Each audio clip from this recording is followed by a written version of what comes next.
Welcome, April 16th town meeting. I call to order. We'll start with announcements.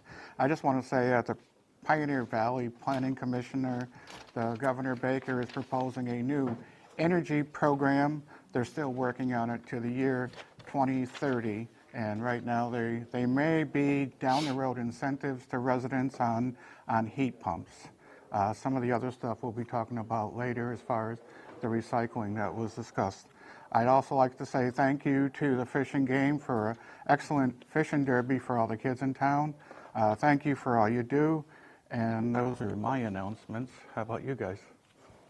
Nope, I have nothing, thank you. Just good fishing. Okay. Sharon, you had something about Tax the bills? real estate taxes are due May 1st. Okay. In case people didn't hear that, the town collector has stated that real estate taxes are due May 1st. Okay. Anybody here for public forum? If not, we'll move to approval for the minutes of 2/26/2019. I'll make a motion to approve the February 26, 2019 minutes. I'll second that. All in favor? Aye. Aye. All opposed? Motion carries. Okay. Okay, posted business, our first topic is going to be topic 1, which is the Hatfield Center all alcoholic beverage store liquor license. Before we open up the hearing, I just want to do an update to everybody. As you're probably aware, at the last town meeting, the residents were asked if they would add another license because the town had been used up all the licenses that they had. And it was from Main Street Market, and that was to have another all alcohol license. The store already had beer and wine that they sold. The town members said that they don't see it as a problem. We then had to go through the legislature. They had to have special legislation, which was done. It came back to us. Previously, last month, we approved it, but ABC said in order for it to be approved, we have to have a hearing. So I guess I have that probably correct. Well, yes, okay. ABC determined that it has to be treated as a new license, even though the bill passed is specifically for that location, for the market. Okay, so the people that represent Hatfield Market, if you want to come up in the front, if there's anybody here to represent Hatfield Market. And I'm going to open up the hearing. Today is April 16, 2019. We're at the Hatfield Town Hall, and the purpose of the hearing is to grant an all-alcohol package store liquor license to Hatfield Center store. And as I open up this hearing, I will first ask for public comments. Is there anybody here that is against the granting of this license? Now I'll move to the next one. Is there anybody here that is for the granting of this license? Okay. I guess as far as public discussion, I'll close that public discussion and we'll have discussion among the board. The attorney is Oh, here. okay. You want to make He's here representing the... I'm Attorney Al Albano. Yeah. I'm just here on behalf of the Hatfield Center Store Incorporated. You have the application materials. I'd like to file with you the mailings that we did. Okay. Okay. Thank you. And the market has been here for a few years now. They have the beer and wine license, and they've got a spotless record there, and they have outlets in other communities as well. They rent the premises at 60 Main Street. Glenn Hamill is the president, treasurer, and director. He will be the manager of the license as well. Okay, now I'll close discussion and we'll open up to discussion among the board. For myself, the town already had said it was okay. We had already previously granted it, so I myself don't see a problem with it. I don't know what my colleagues have to say. No, I have no problem whatsoever. Okay. No, we had a discussion meetings ago when it first came up, and everybody was in favor that they were good tenants and benefited the town. It would help them compete with the other stores. I'll do the motion. Okay, then I'll make I a will- motion to grant the petition to approve a Section 15 all-alcoholic beverage package store license as specified in the application from Hatfield Center Store. I think before we have to do that, we have to close the motion to close hearing. We have to have a motion to close the hearing first. So I'll make a motion to close the hearing. Second. And motion made, motion seconded. All in favor? Aye. Okay. Now, I'll the make a action. motion to grant the petition to approve a Section 15 all-alcoholic beverage package store license as specified in the application from the Hatfield Center Store. Second, and I have a second, so all in favor? Aye. Motion carries, so be it. So I guess all I'm going to say is make sure you pay the permit and you get your license. Okay. Thanks, Counselor. Thank you. I thought you had already closed it, sorry. Okay, we have a report from the 350th Anniversary Committee. Whoever wants to come up and give us a report. Lights. Lights Yeah, in right the up in back of the front. room? Yes. Yeah. You get front row.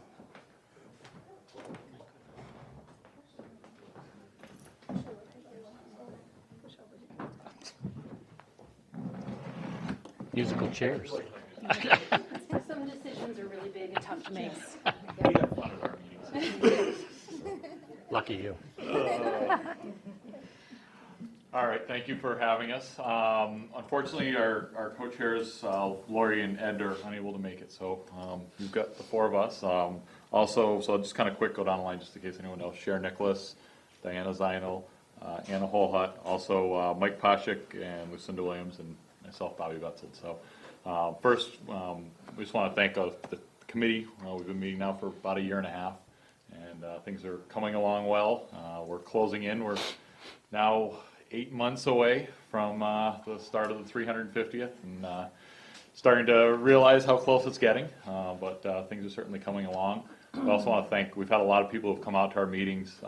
We are meeting on a regular schedule now, the first Tuesday of every month, typically over at the emergency complex. So we've had a lot of people that have come so far to meetings. We encourage anyone who's interested to please come to the meetings as well.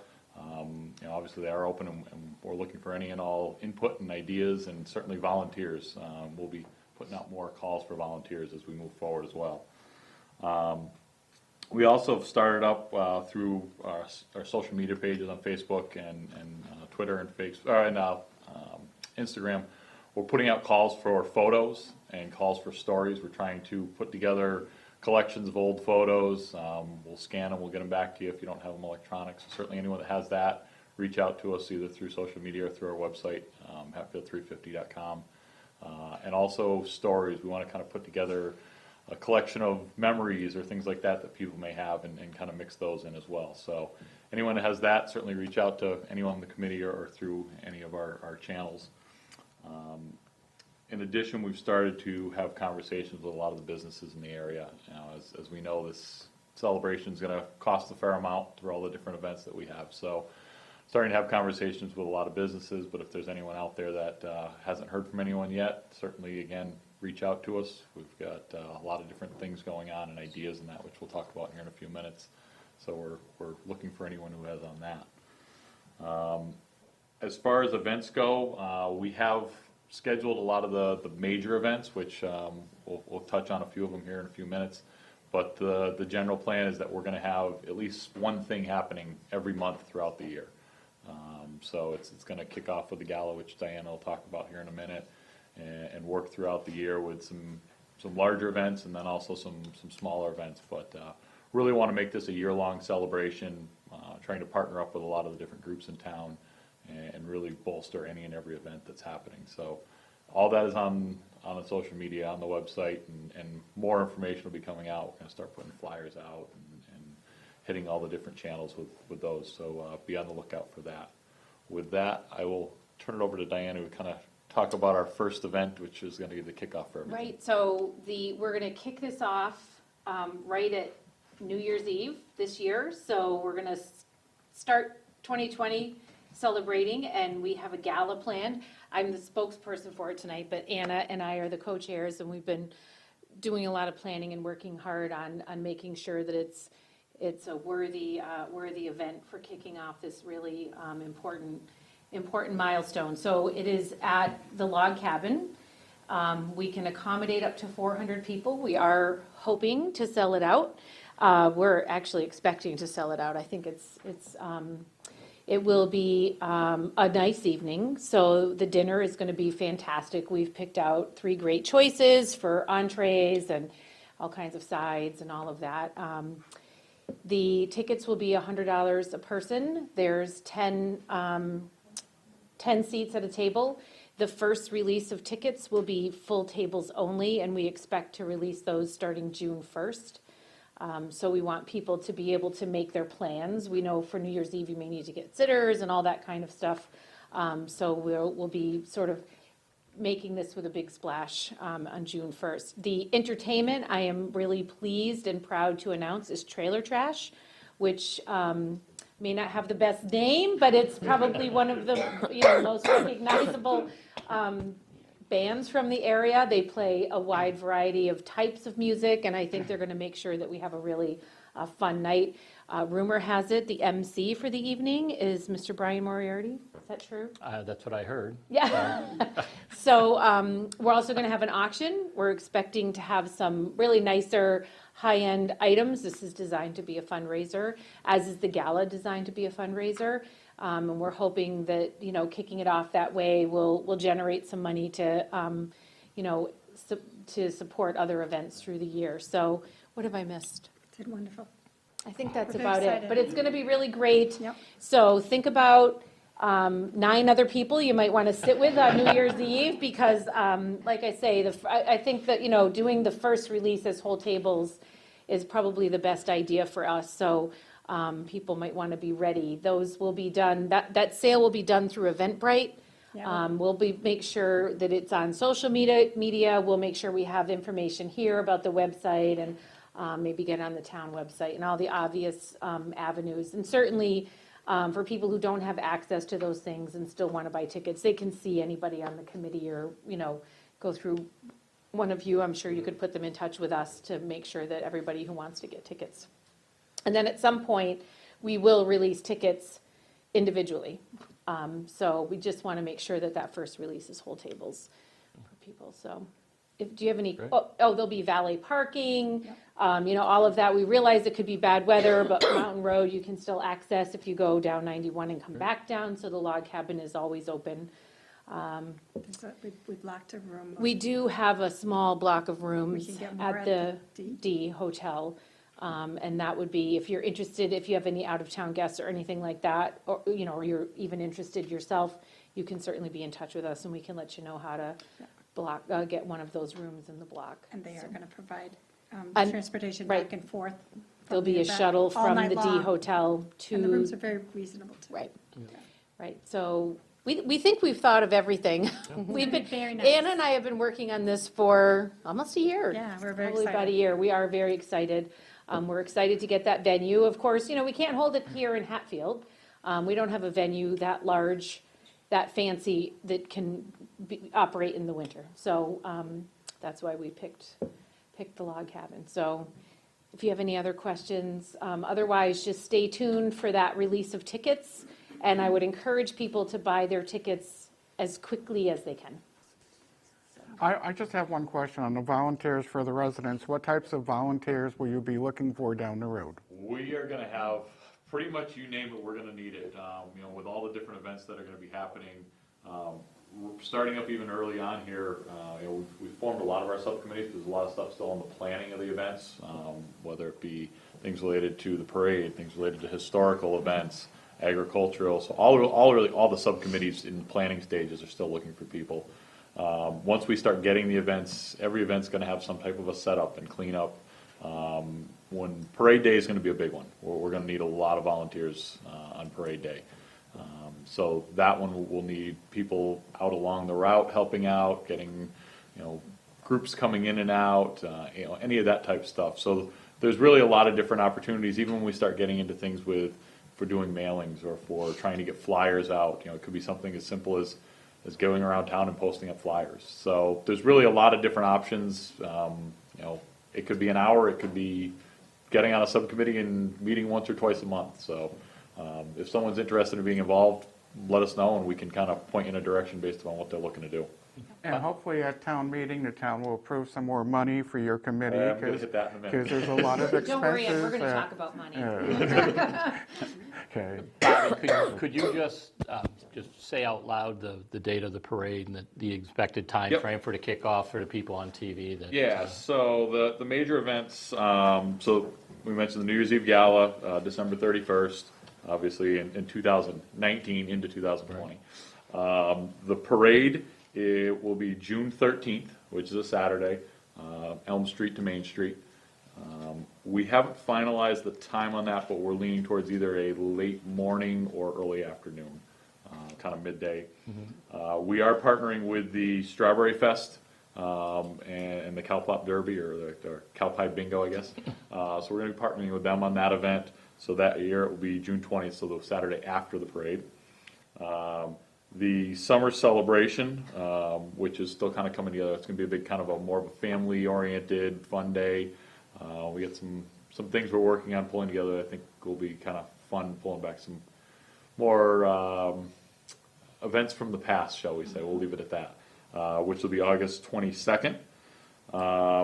Then throughout the year, and I don't want to steal Sheriff's thunder, but I'll let her kind of talk about some of the historical events that we have planned, as well as some agricultural events. And then the end of the year, the finale, will be Luminarium, which we've already had conversations is going to be Saturday.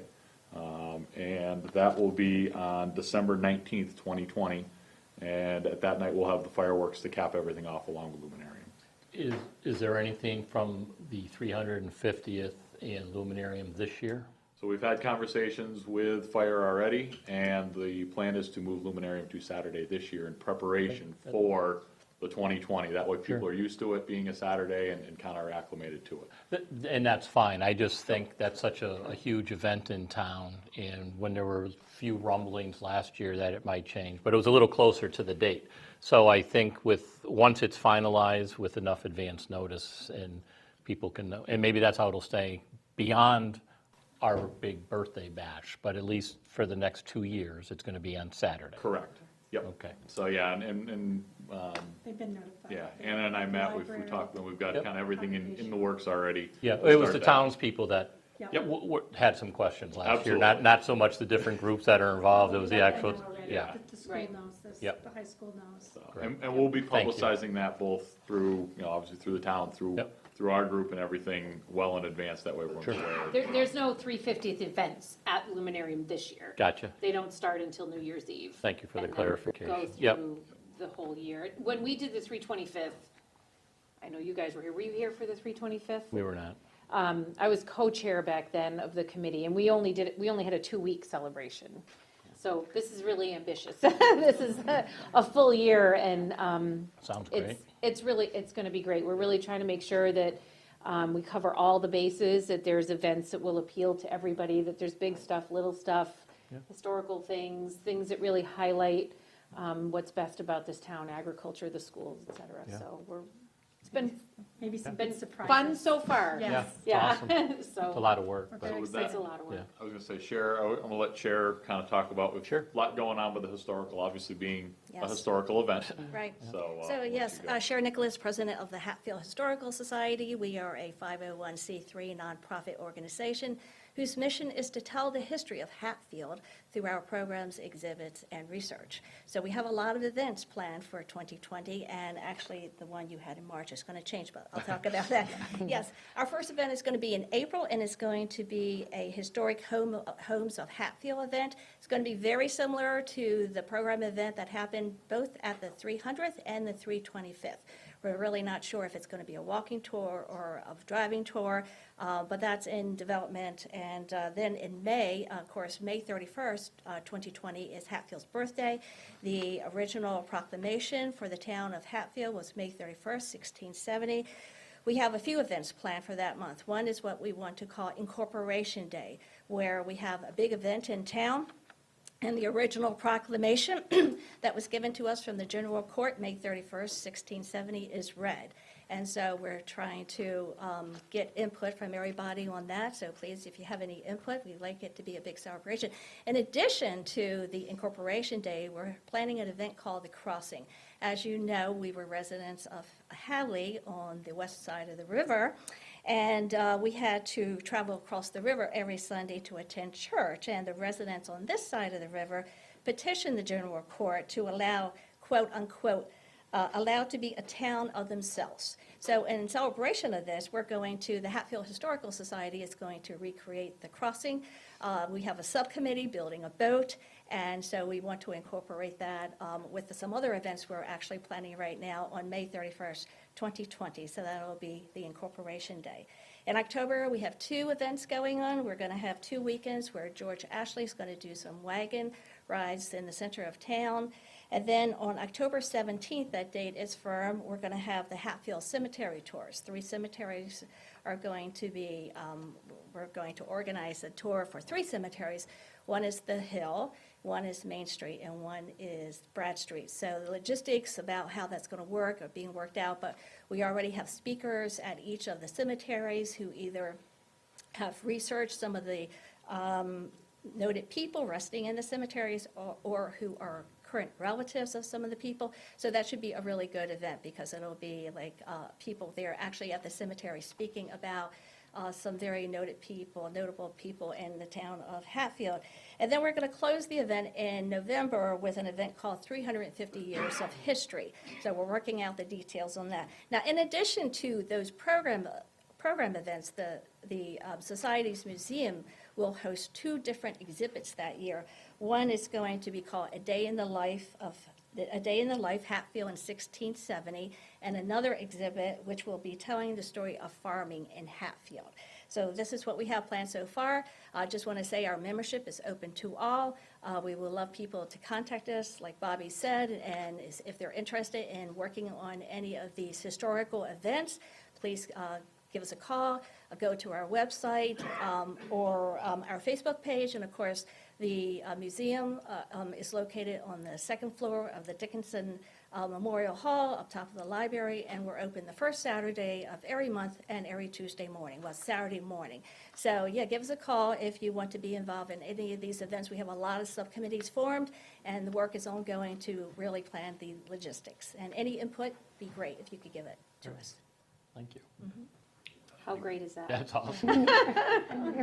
We do have some agricultural Yep, we have some events agricultural also events planned as well. too. So like a tractor parade and some stuff also, so. And there's a lot of other little things that Sure. we're trying not to bombard you with everything, but there's a lot of, as you said, some things that are kind of throwbacks to the 325th and even the 300th, and bringing back things that were really popular and Yes. and whatever. It So sounds like we have the right people on this committee, I'll tell you that. we have had a lot of fun. Sorry.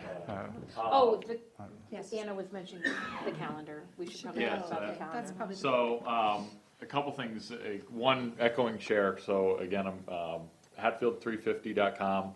We're gonna, all this information is gonna be posted if it isn't already, some things are up there. So that's one, again, through social media, we'll be continuing, so those for kind of updates on all the material that you've heard and then some. We're also going to be putting together a calendar. So if you kind of think similar to the former Lions Club calendar that used to get done every year, we're going to be doing a 350th anniversary calendar that will have all of the festivities and events throughout the year, both 350th related and anything that's going on in Hatfield. So whether it's a school related or any other organizations in town, we're in the process of trying to reach out and get all of those dates and information to be on there.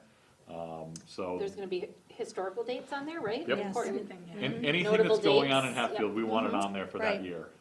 So those, we are going to be getting those printed and start selling those hopefully in September-ish. So people will be on the lookout for those. We'll be at different events with those. But kind of as a means, that way people know what's happening when. And also, we're gonna have some historical photos, Right. some new photos, some, That's right. trying to put together kind of a collage. And it'll of be a various things. fundraiser too, so Yeah, great. it's a useful tool that'll help us raise a few bucks, we hope.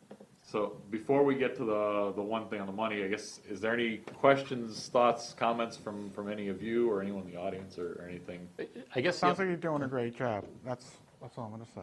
yeah, the only comment I have is just thank you. I mean, I'm sure like many of the townspeople, hear different things, but it's awesome to have you all here in front of us, explaining some of the events and the timeframes and things like that. So thank you very much to you and the rest of the committee. And I do hope that townspeople are able to volunteer once they can see the events and see what kind of piques their interest, and then hop on board for that. So, and I agree, having a little experience with parades in the past, it takes a lot of people to make sure that runs smoothly. So I would encourage people to certainly come forward and let you guys know that they're interested in helping out that day. My speaking ability is limited, so I waited till the end just to say thank you very much. The parade for the 325th was terrific. Yep. And we want to rival that. Yep. And make it just as, that was a really huge, great parade. So we're excited about Yeah. all of that. Yeah, great. So Very good, guys. The last one, and I know. Hold on a minute there, Ed. I know, I Nice think try. Ed had talked, yes. You saved the best for last, right?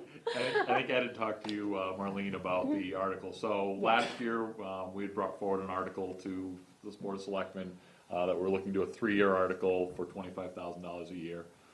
Obviously recognizing the financial constraints last year, that was reduced to $10,000, which we certainly appreciate.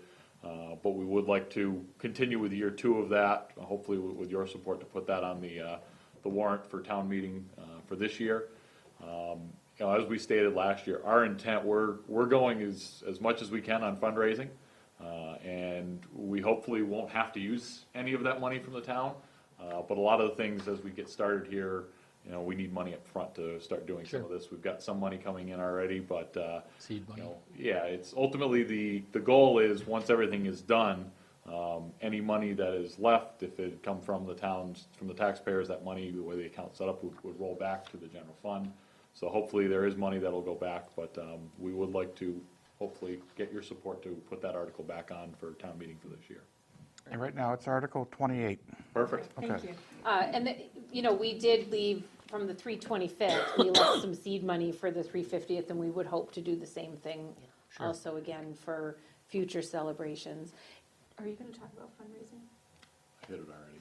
But Oh, well, can I hit it more? Yep. So obviously, we're going to be looking for private donations as well from some of just citizens in town, and certainly businesses either in town or that do business in town. So we also have a marketing subcommittee that Bob and Anna and myself are a part of. There's some other folks working on it too. And I want to give a shout out to Bob, who's put together this absolutely incredible partnership package that sort of lays out the different levels at which you can be a sponsor and what you get specifically for those amounts of donations. So it's really well thought out, and I think people who do sponsor and donate any money will be really happy with how we recognize them at various events or through the year. So anyone out there that just privately wants to donate or on behalf of their family or their business, please reach out, because we're ready. We're ready to take your money, and we're prepared to tell you what what we can do for you as a thank you for that sponsorship. Awesome. Thank you for the opportunity. Thank you, guys. Thank you, guys. Thank you. Thank you very much for everything.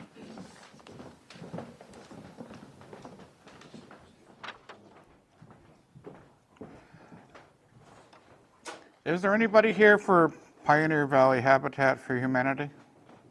Want to come right up? Okay.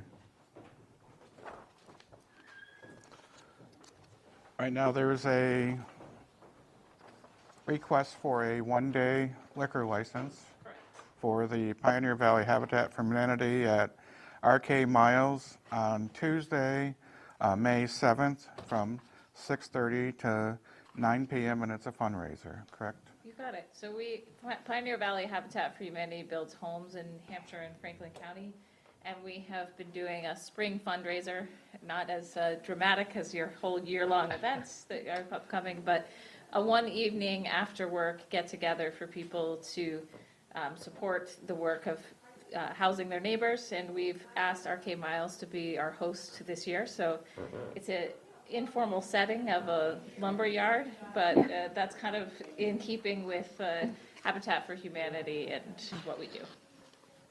I'd like to say thank you for all the work you do for Habitat for Humanity. I'll open up to my colleagues if they have any questions. No, I think it's a great idea. Thank you. Okay, I guess we can, I don't see a problem with this, so I'll make a motion to accept the one-day license for Pioneer Valley Habitat for Humanity for May 7th, 2019, from 6:30 to 9 p.m. At RK Miles. I'll second that. Motion made, motion second. Any discussion? All in favor? Aye. A motion carries. You have your license for the one day, and You guys should come. It'll be a lot of fun. I think I'll try to. Yes. Thank you. Thank you. Perfect. Pioneer Valley Karting, that's right. Okay, now I recognize you, David. Yeah. Okay, my mistake. Good, how are you? That's good. I had a David right, okay, so. Right now, David Capriotti is here for Pioneer Valley Karting, requesting a one-day, I guess it's a one-day So license. one day, yeah. And for May 15th, 2019, for a grand opening from 12 p.m. to 10 p.m., correct? Yeah. So, Ryan has been working with Kai over there, getting all his details and stuff, so. So everything's, they are on board. We don't have anything in writing from them. Okay. so we've never had issue with you guys, so I don't see a problem. I don't know. Nope, I'll I'm all open it up set. for my colleagues, Nope, comments. nope, all set. And the police department's already signed off too. Okay. I visited the police department for quite some time. We talked about a lot of things for what's going on. And he was very accommodating for us. I wish you and your company the very best, and I hope you have a great grand opening. So I'll make a motion to grant the license for Pioneer Valley Karting for May 15th, 2019, from 12 p.m. to 10 p.m. Second. Motion made, motion second. Any discussion? All in favor? Aye. Motion carries. Okay, so Thank Very you. much. Good luck. best of luck to you. Okay, topic 4 is a utility service request, Mountain Road. To give a little information that I've received, Chestnut Mountain Tree Farm has requested to put in some solar, and the land that they're on does carry a conservation restriction, but they've reached out to DCR and the town to see if it would be allowed to do the installation, which is, my understanding, is a solar on a building, running a ditch for 50 feet, and then accessing some type of right-of-way from the town property to put in some telephone. Well, that's going to be also on the ground, right? Or so everything's in the ground. Can I back up? Yeah, go right ahead. My name is Bob Schrader. Robert Schrader, this is my son Jake.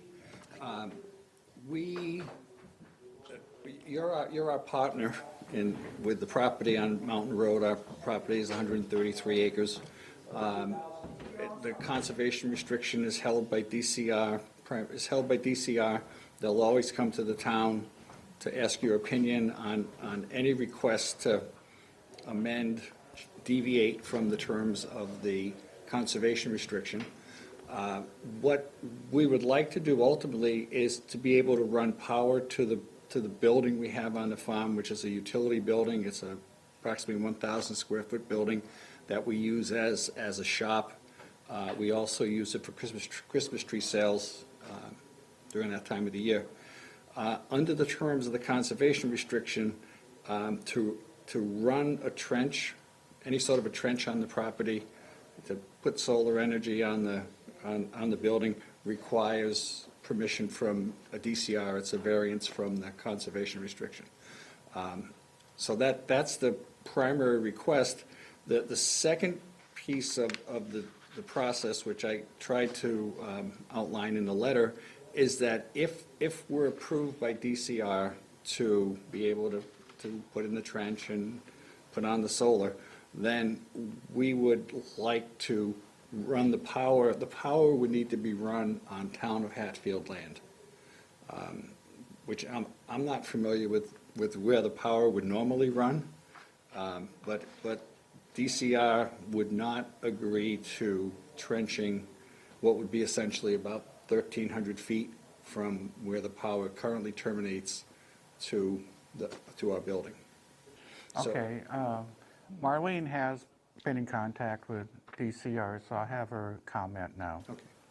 I spoke with Felicia Bahi at DCR, and basically they are, preparing to provide a written decision. She did ask me to let them know if the town has any concerns or issues. So they basically see that 50-foot trench. Normally, it would be an issue, but they don't see it as affecting the scenic quality, and that the end result would be to help preserve that tree farm under the, pursuant to the conservation restriction. The 1,300 feet, I have talked with the DPW director about that, and that is between the town and you. And as far as that solar electricity power system, as long as it is on the building, they do not have a problem with that. So if the board agrees, then the town will submit a letter to DCR. It requires written notification, either of approval or disapproval by both DCR and the town. Joe, do you have any comment on that? No, Marlene brought this to me, my attention today. We did have a good discussion about it, and I just want to say that Chestnut Mountain Farm has always been a very good neighbor to the town of Hatfield. We've worked well with them maintaining the roads, and we've stored some material there, so thank you for that. My only question is, the power is going to go from the building to the pole at 108? In talking with, we had a person come out from Eversource Yeah. late last year, and what we would propose to do is they would run two poles. The power ends currently at 108 Yeah. at the corner of their property, which is at the far end. It's 100, 200 feet from where our property begins. So they propose to run one pole on the other side of Mountain Road, and then a second pole that would be at the corner of our property. And at that point, the electric line would go underground. So the pole would be about 200 feet past the existing pole now? Yes. Okay. My understanding in talking with Eversource is there wasn't a major difference in cost between underground or above ground. I would certainly be willing to go fully underground if that's feasible. Well, I think that, our letter to DCR would help if it's all underground, just because of the scenic quality up there. That's fine. That's important to us also. Yeah. Cindy, any questions? No, I've been through it. No, I do like the idea of as much underground as possible. If it's not going to change from an electrical service perspective, from Eversource or providing it, whether it's overhead or underground, I would agree with you guys and Phil that underground would be if possible, would be the preferred method. But from a scope of the project, I don't have a problem with it. I personally don't have a problem because I feel solar is a lot better than spilling gasoline up there on the ground and having the trees and stuff. That's the aquifer for the town, so it's important to protect. And I think it's a good business to have up there. My only thing is, if DCR doesn't have a problem with it, I don't have a problem with it. Right. So They I don't. They I do personally not. don't have a problem feel the saying, same way. I'm willing to say go ahead, provided DCR is fine with it, because they've already commented that that 50 feet is not an issue as far as they're concerned, right? Correct, it's not a concern. So, And the utility company actually will petition the town to locate Right. the conduit, right? That's what I, Right, yeah. yeah, that's what I understand is at some point, if we're going forward with this, we'll be back, or the utility will be back here in some way Yes, in commission. Okay. It'll be an Eversource petition. petition, Right. right. So I guess you gentlemen are probably just looking to see if there's some consensus from the board, because I don't think we're officially taking a vote at this point till we get something from DCR and get something from Eversource with exactly what the specifics are. I do not have a problem with the project whatsoever, so I don't know how you want to. Is DCR looking for a letter from the town? DCR is looking for a letter from the town, and I Prior think to- that the Board of Selectmen, as long wanna as vote then the board to- does not have any concerns or issues and would support the project, I think that's Then- sufficient. Okay, I don't think we I'm have with any that. concerns or issues. You No. can tell DCR that if they're happy, we're happy, I guess. I mean, basically. I know you have to use other words, but, you know, basically that's, and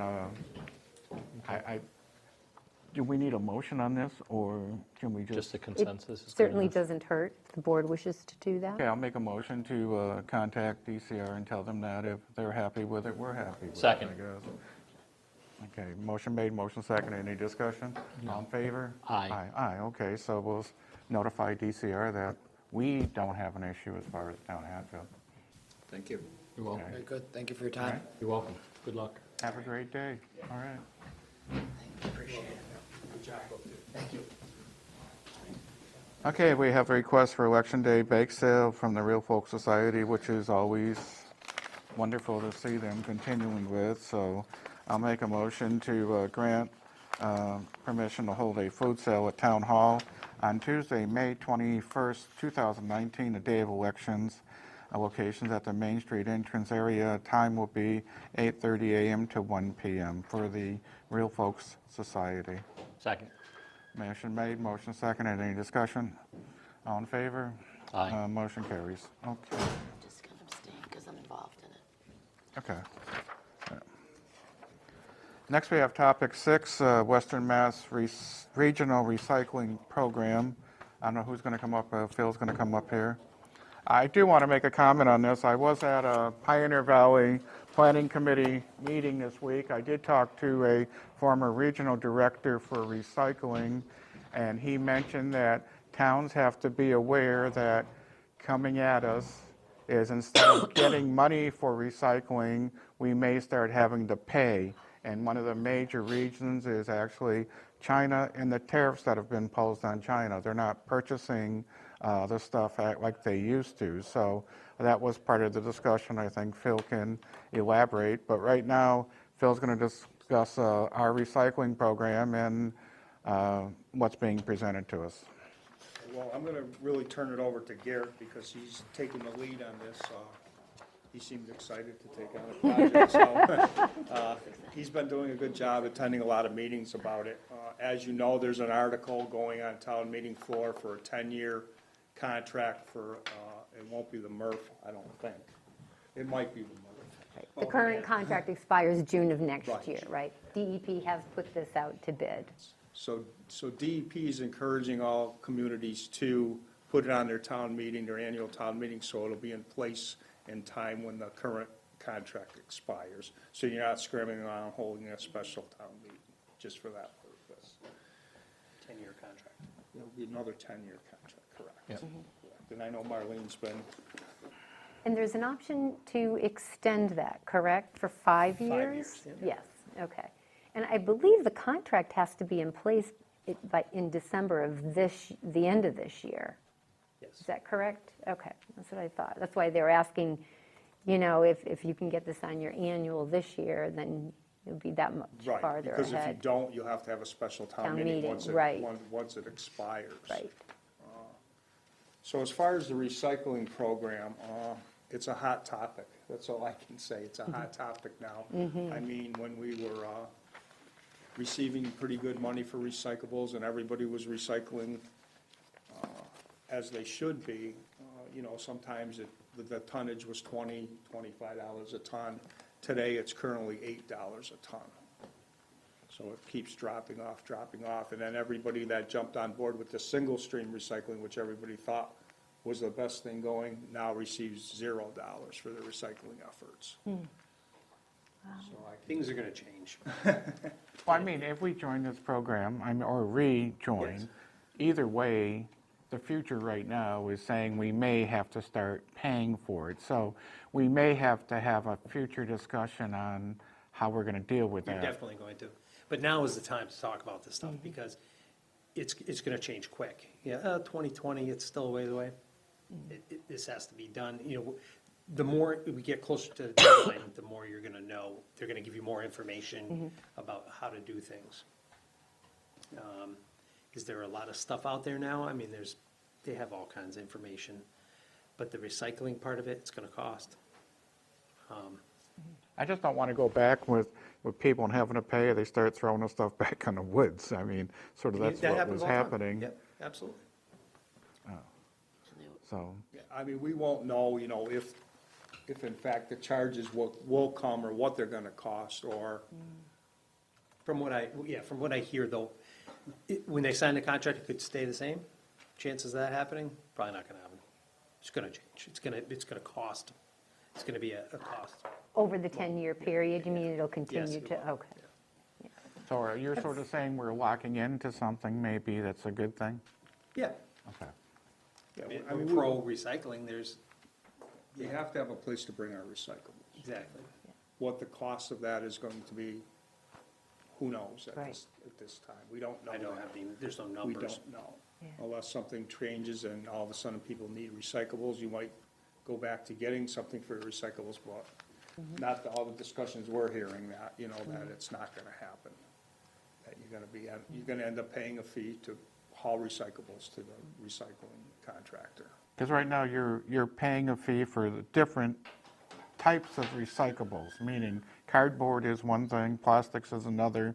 I mean, so, Price changes, yeah, it's on, so there's different fees being occurred, right? I mean, basically, that's what's happening, right? yes.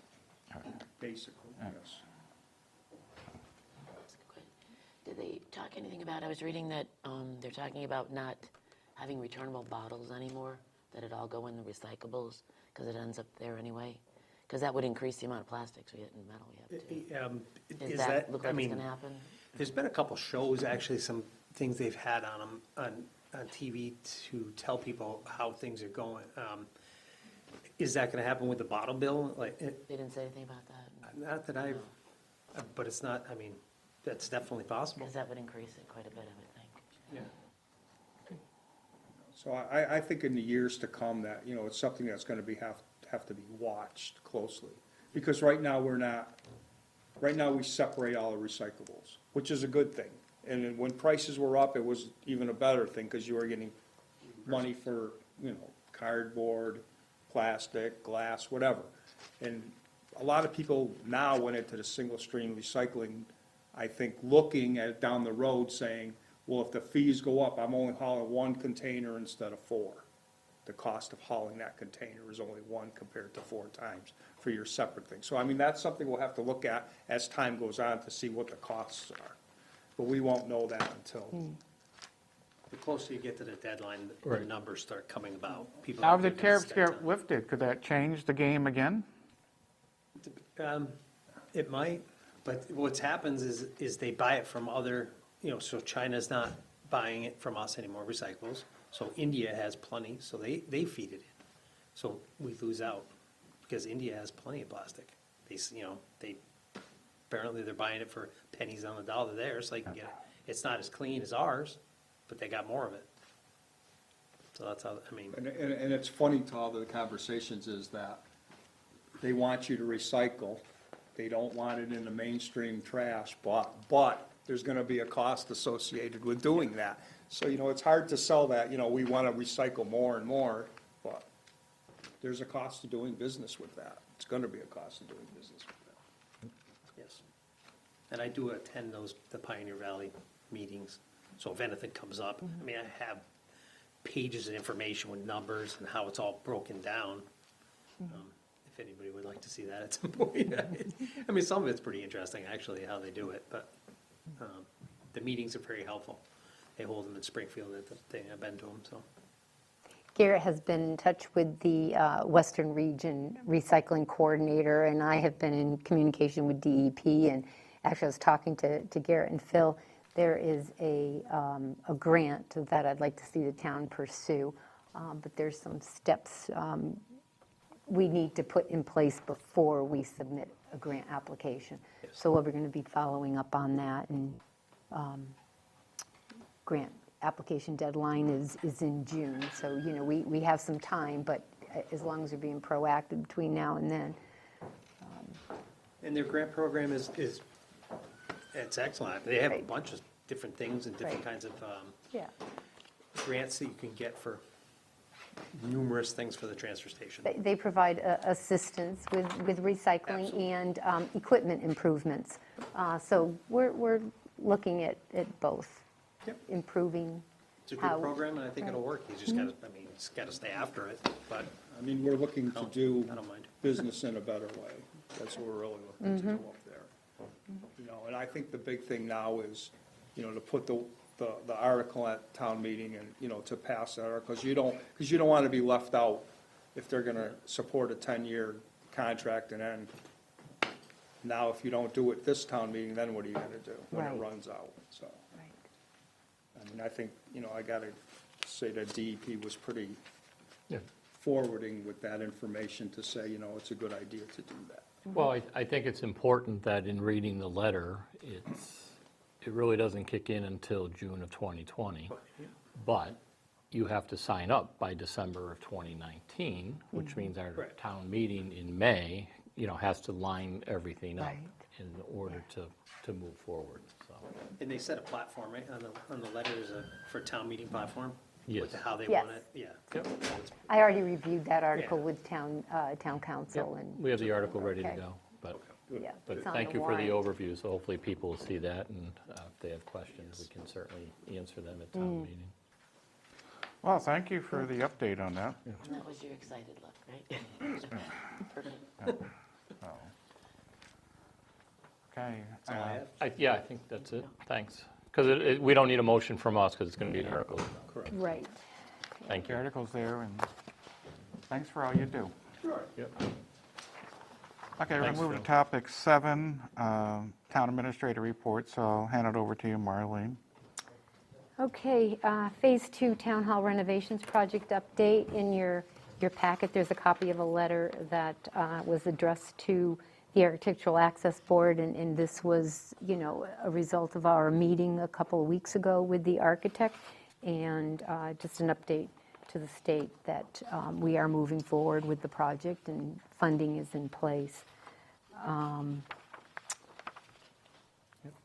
DEP recycling grant opportunity, actually, I just spoke to that, so I think we can pass over that. But again, the grant deadline is June 12th, and I'll be working with Phil and Garrett on putting an application together. Chapter 43D expedited permitting.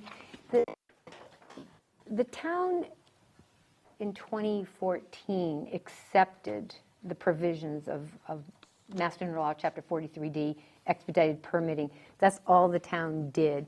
However, in order to implement Chapter 43D, you also need to amend your zoning bylaws to implement the practice, and you're also required to designate priority development sites. It could be town-owned property, it could be private property.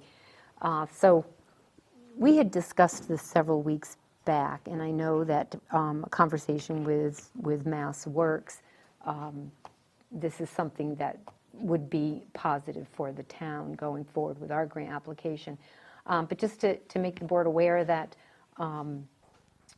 the criteria for property development sites, it must be zoned commercial, industrial, residential, or mixed uses, and sites must be approved by the local legislative body, which would be town meeting. Planning board was notified in writing that the town wishes to implement Chapter 43D, and a sample warrant to amend the zoning bylaws was forwarded to the planning board. The planning board has a hearing on this tomorrow evening. And there will be, I anticipate, an article on the town meeting warrant. Again, one of the items that is required is to designate a parcel, a PDS, Priority Development Site. There is a landowner, a private landowner in town that has plans to develop property out on West Street. And I have received written notification from the owner that he is in agreement with the land being designated a priority site development, or priority development site.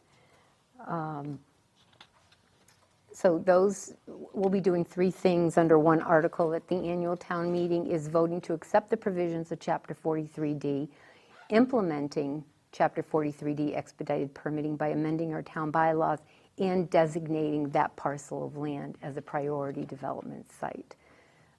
And from time to time, we may identify other parcels that meet that criteria.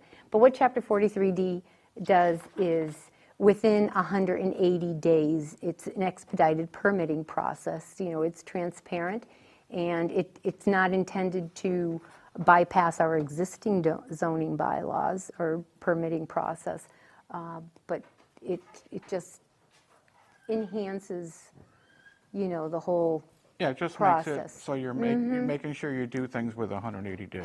Right. That's all. Okay. Right. And I think to reiterate, first off, thank you, Marlene. But to reiterate what Marlene said, the town already accepted this as a, you know, a few years ago. But right. we never identified a property. But after we met with the Mass Works grant folks back a couple weeks ago, Phil and myself and Marlene, it was identified that it would be a good idea for our next grant application to show that the town as a whole is on board with the 43D, which gives the state, as they're going through competitive grants, lets them know that we're actually ready to hit the ground running. So we find that to be nothing but a positive thing as we move forward with our application once again. Marlene, can we now go to the next topic? We'll come back to the other topics because the Finance Committee's here. So, Absolutely. Finance Committee, if you want to come up, that'd be good. It's 6:30. That's what we were scheduled for, right? 6:30? Yes. Yeah. Why don't we have John turn the camera off for a couple minutes while we make noise and move around? Mr. Chairman, is that okay? Ed, is it okay if I just have John take 2 minutes so everybody can get settled? Yeah, Terry? just take a break for 2 minutes. John. Okay, we're back. We're meeting with the Finance Committee. We're going to turn this over now because they have some minutes to approve, and then we'll begin. So, Chairman Williams, it's all yours. Thank you. Hello. Hello to everyone that's here. Okay. I call the meeting, at least the Finance Committee portion of the meeting to order. We do have just minutes from April 8th, which all should be in front of you. I would entertain a motion to approve. Second? Second, and is there any additions, corrections, anything that need to? Hearing none, seeing none, all those in favor, please signify by saying aye. Any opposed, same sign. The minutes pass. So, okay, so that was an easy part. I guess the next thing I was thinking was, Marlene, can you give us a quick update? The last we had talked, we were scheduled for the auditors to be in here next Monday. Are we still on track for that? As far as I know, we are still on track Okay. for next week. That's a good thing. And so, and you know, we're really trying to figure out if we want to make sure we have a free cash number by annual town meeting, because otherwise we'll have to change how we address things at town meeting. So it seems like we're on track for that. Well, I spoke with the auditor today, and he's still planning on being here next week. Actually, he's already made arrangements. He was reaching out to the school. He's going to be over at the school Okay. auditing their Their stuff. accounts, yes. Okay, great. Student services, right, yeah. The accounts. The accounts, yes. Student accounts. Student service accounts, Okay. student accounts, And of course, for everybody watching, that's fiscal year 18 correct. that we're talking about. Mm-hmm. Did anybody have any questions about that, updates? Fiscal 19, we're doing okay. One of the things we'd asked about from Justin is that we kind of need for this part of the budget, for the 20 budget, is we need to know what balances we're gonna be over, what, we suspect, Phil, $100,000 from the water main break. Water main breaks 100,000, and, snow and ice will probably be about 90.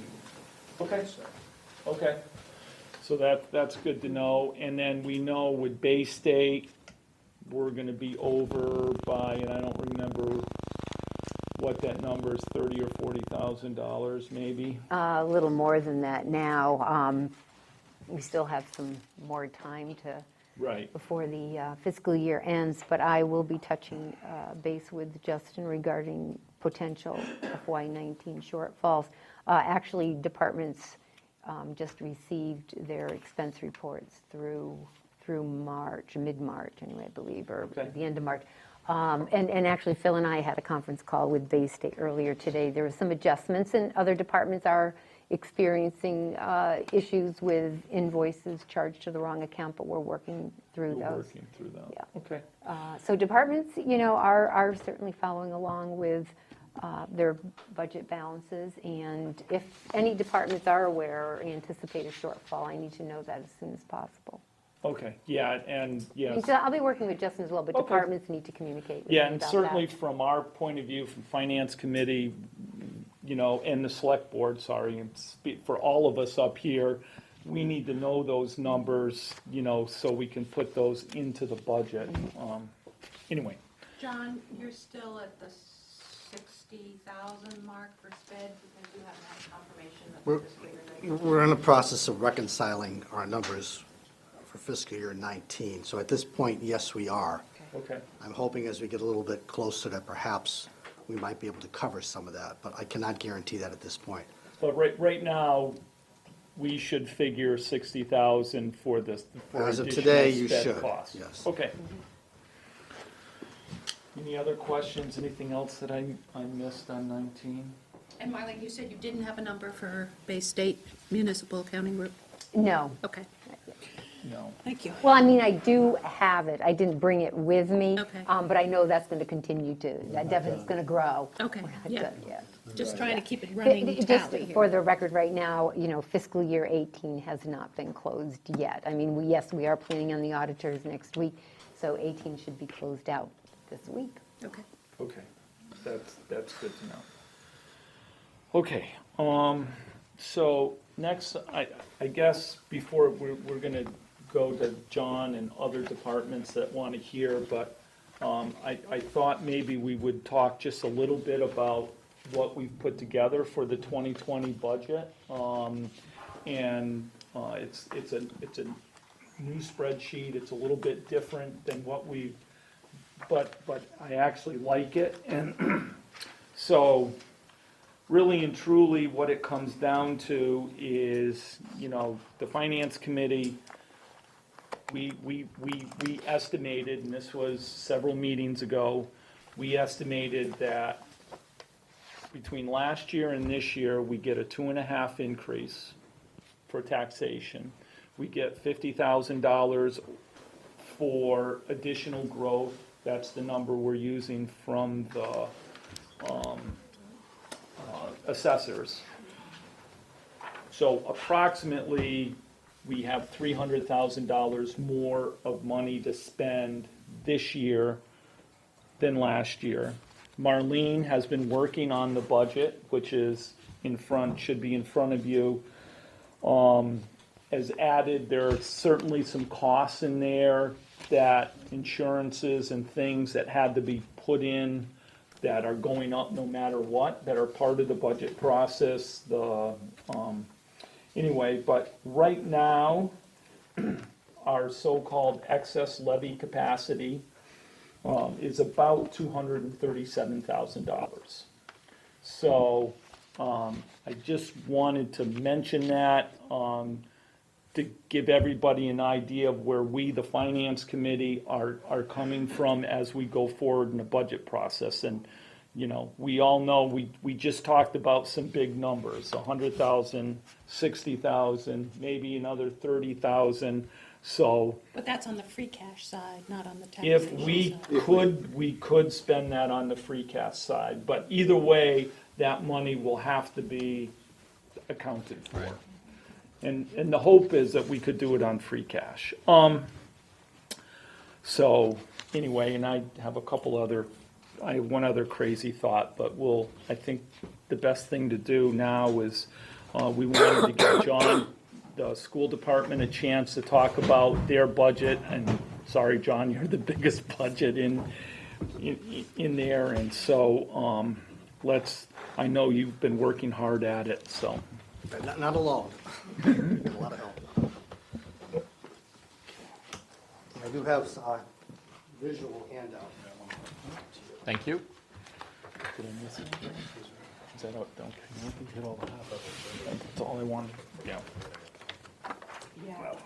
Thank you, John. Thanks, John. Did they get copies of the budget that I gave you? They have copies of the budget you submitted, yes. I have extra ones if anybody needs them. Okay, that's a good thing, 'cause now I gotta find my copy. So we're good with this one? Yep. Here, just give me a minute, John, I wanna find, I'll put it here. oh, here we go. Here's a copy of the school budget, okay. Okay, so this is our draft budget. The school committee has not had its hearing yet, and we have not voted on this. But the budget subcommittee has shared this with the full committee. So the overall budget for the school department for fiscal year '20, proposed budget is $5,855,319.25. So our budget, again, we're looking to use well over $1 million in offset, $1,325,434.35 in offset. If you look at the next page, you'll see most of this offset comes from school choice funds. We're looking to use between what we put into our regular operating budget, we have done this for the last few years, to put $500,000 as a starting figure. And then the last few years, we have absorbed most of our special education out-of-district costs. Some of this we're going back to the town this year for because of the unanticipated. But in the past, we have absorbed this through our school choice monies. And next year, we're proposing using over $1,067,680 of school choice. In addition, we have federal grants. We're looking at using over $92,000 out of federal grants for special education salaries, over $70,000 for between grants and preschool revolving to run our preschool, over $24,000 out of the athletic revolving account. In addition, we are looking at using $34,000 out of Title I grant and $37,000 out of circuit breaker. The circuit breaker is money that is given to us specifically for special education.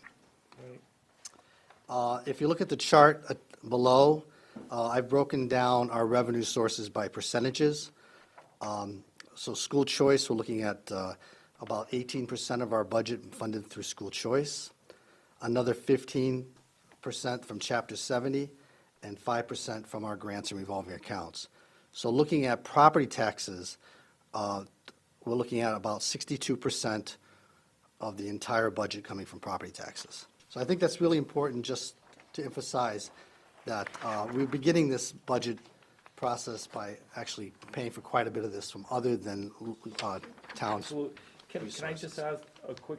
Yes. You mentioned the Chapter 70, and it seems to me that I just saw something about the House came out with their numbers. Right. Did we fare any better? I'm going to talk, I'm going to come Okay. to that later if we could, because Yeah, I no, want to end thank on you. Chapter 70, actually. Yep. I just want to point out also, though, and I think it's important to note, that there are a lot of things that are not even part of our budget, but that are funded in this town. And I want to acknowledge the Hatfield Education Foundation. We received about $15,000 in grants. And they like to fund things that are not in the regular budget. But I think as time goes on, more and more of these items, I think that they're funding are things that could easily be in our regular budget. The same thing with the PTA. They pay for all of the field trips at the elementary school. We haven't had the budget for field trips at the elementary school in years. The Smith Academy Booster Club, how they've supported the athletics, STARS, and how they've helped out with our arts program, the Hatfield Book Club, the Hatfield Lions Club, the Smith Academy Board of Trustees, the Hatfield Cultural Council. I know I'm probably missing a few, and I apologize if I am, but I think it's important to know also that we have a very supportive community when it comes to our schools. So looking at what we're going to the town for. So after all of the offsets are applied, the local appropriations for fiscal year 20 would be $4,529,884.90. So this represents an increase of $168,758.90 in local appropriations for fiscal year 19, or 3.8%. And a reminder that really this is a 3.8% from fiscal year 18, because we were level funded we were nearly level funded. We were cut about, there's a difference about $10,000 between fiscal year 18 and 19. Chapter 70, which the town applies to their local appropriations, at last estimate was $884,256. This is House 1. This is the starting point. The governor's Governor chapter was 70 is dead on lower. arrival. Yep. The House right now, and I received this number from Lindsay Sabadoza just last week. So this is really the starting place for chapter 70. And So it's more likely to go down than up? I think it's more likely to go up. Up, okay. This further reduces the local appropriations from property tax revenue now down to $3,645,628.90. So that would be an increase of 3.3% over fiscal year 19. Now, I've been asked to break down the 168,750.90. And I want to talk about how this breaks down. In our school budget's a little more complicated than other town departments. So I'm going to talk about what lines are going up in our budget. Teacher salaries, looking at just the step increases on the current contract, would be an increase of $72,192.41. Looking at all the other contracts, these are administrators, these are people with contracts, 3-year contracts, not just administrators, but there's a few, basically administrators, technology director, our special education coordinator, those people there.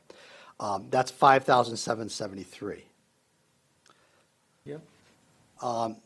And then we have put aside $60,000 for negotiations.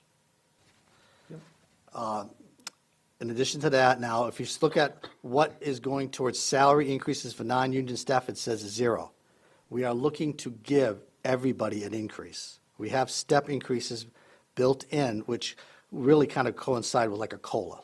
They equate to about a 2% COLA for our non-contractual employees. Like instructional aids and things like that? Yes. But because of how our lines are and because of some of the adjustments that we're making that I'm going to talk about later, we're actually not looking to increase those lines at all. Okay, But as far as the overall budget goes, okay. I can give you a figure.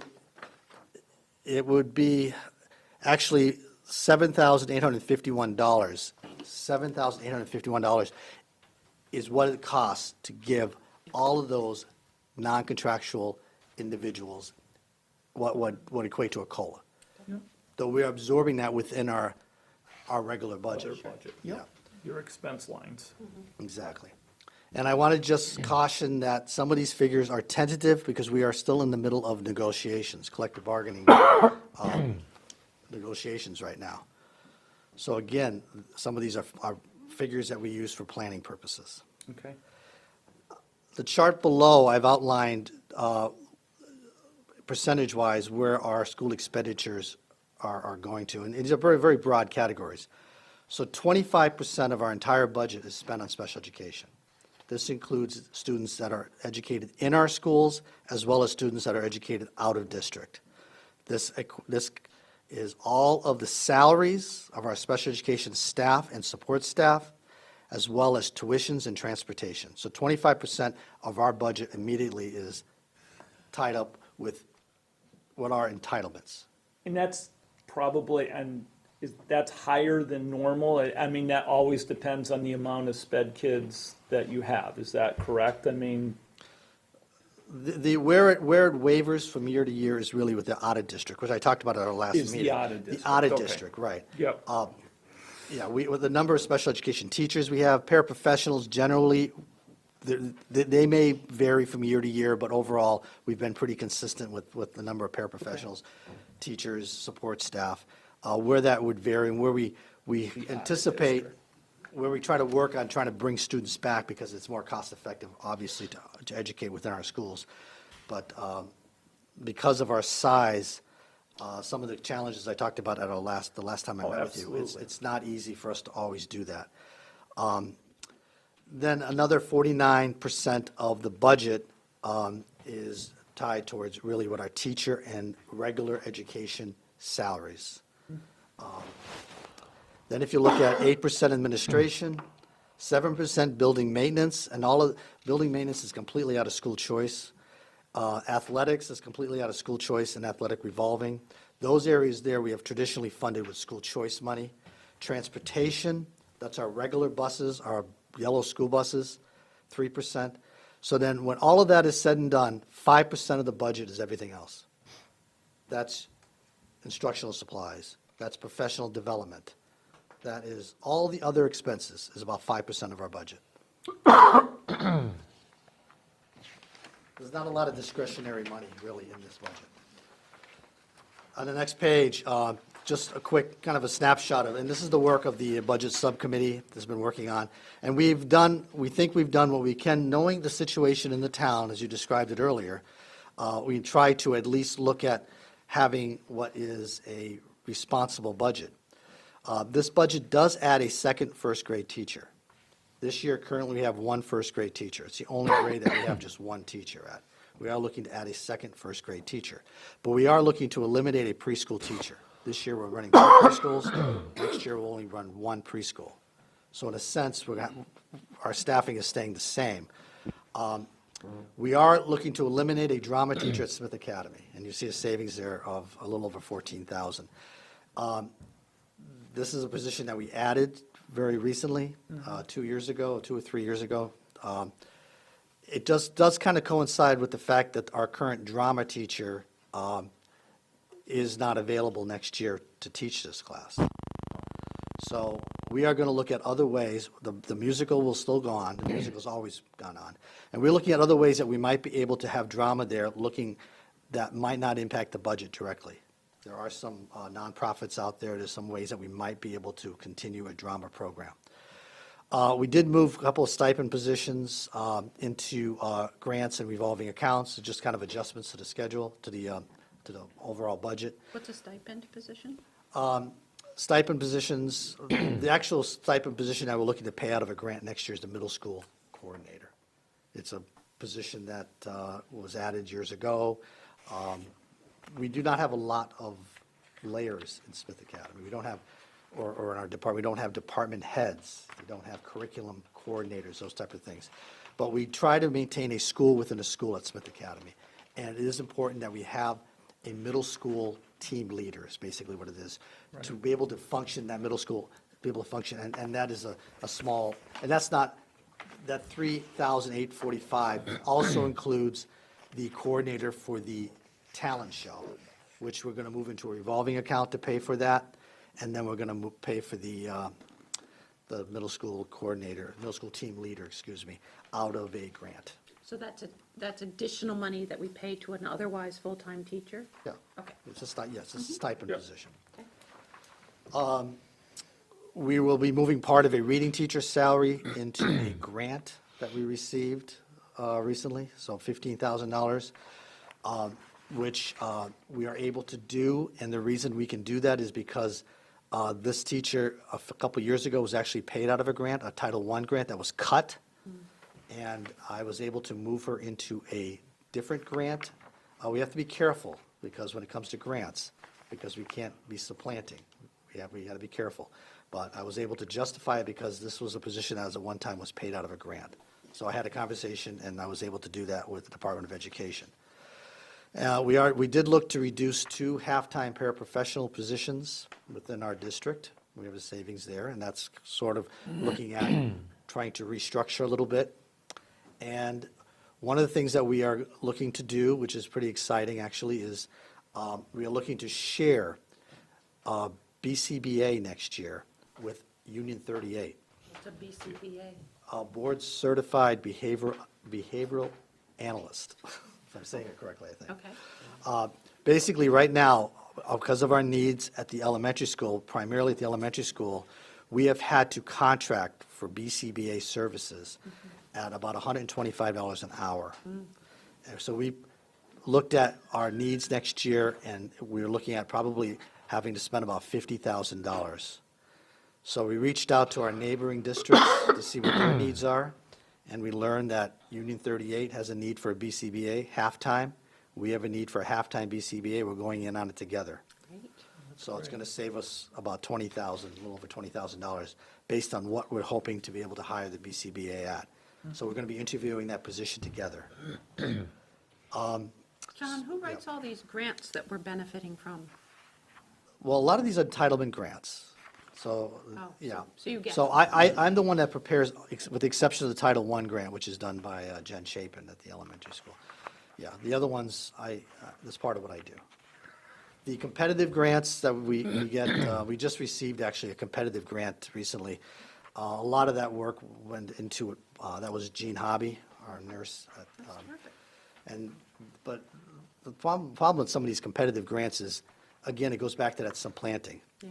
You know, we're going to be getting about $11,000 next year, but we can't use that towards existing salaries. Right. We can use it to add to the programs, and we're looking to be able to increase our mental health services, particularly at the elementary school next year. And you know, Jean put a lot of work into that grant. We're actually submitted 2 other grants recently. One is for money to help offset the cost of the capital. We asked for a capital, I'm losing my train of thought here. Locks. Yeah, we asked for safety. a capital article, excuse me. Safety. Yeah, we asked for a capital article to upgrade the security Right. at Smith Academy. So there was a grant that came across my desk not too long ago.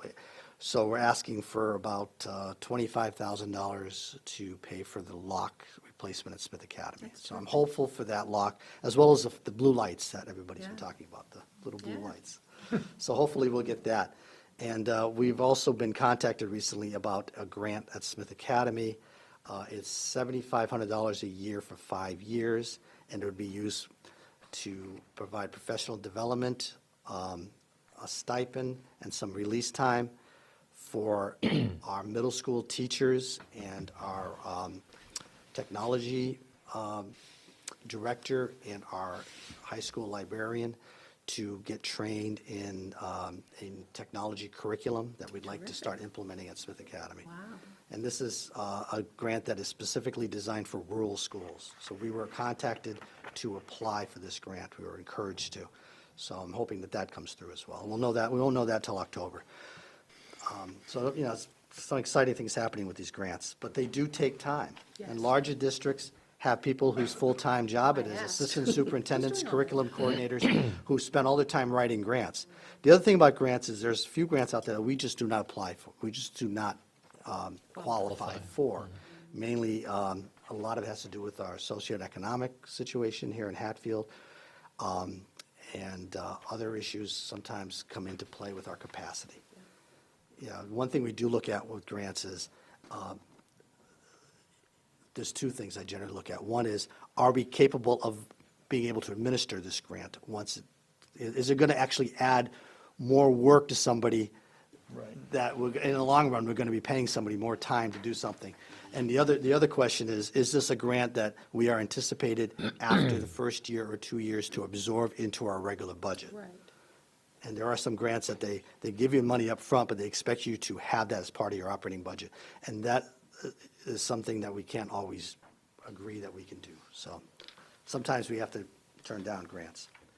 So what are some of the unknowns that we still are facing in this budget is we are still in the process of collective bargaining. There's always special education move-ins. We have budgeted based on the best knowledge that we have today. But again, if we pick up a child during the summer who needs an out-of-district placement, who may already be in an out-of-district placement, or perhaps is in a self-contained program in a bigger district that we cannot duplicate here, that happened to us this particular fiscal year. That's always an unknown. Federal grants, we budget salaries into some federal grants with anticipation that those grants will not decline. A couple years ago, though, our Title I grant was cut in half, and we had to back out $15,000 out of that grant. So there's always concerns. I haven't heard any indicators that that's going to be an issue, and the other big unknown right now is state financing. And that kind of goes around to your question about Chapter 70. There is something called the Promise Act, which really would basically fund Chapter 70 at a higher rate based on the recommendations from the Chapter 70 Foundation Committee. There is talk right now of perhaps putting in a rurality factor added to Chapter 70, which would benefit Hatfield, because we are considered to be a rural district based on our pupils per square miles. We actually received about $6,000 in sparsity aid last year. That was not in the governor's budget. There is right now a movement in the House to restore sparsity aid, either restore it as a direct payment to school districts and increase it. And that's a lot of the work Hatfield's been involved in that as one of the members of the Rural Schools Coalition.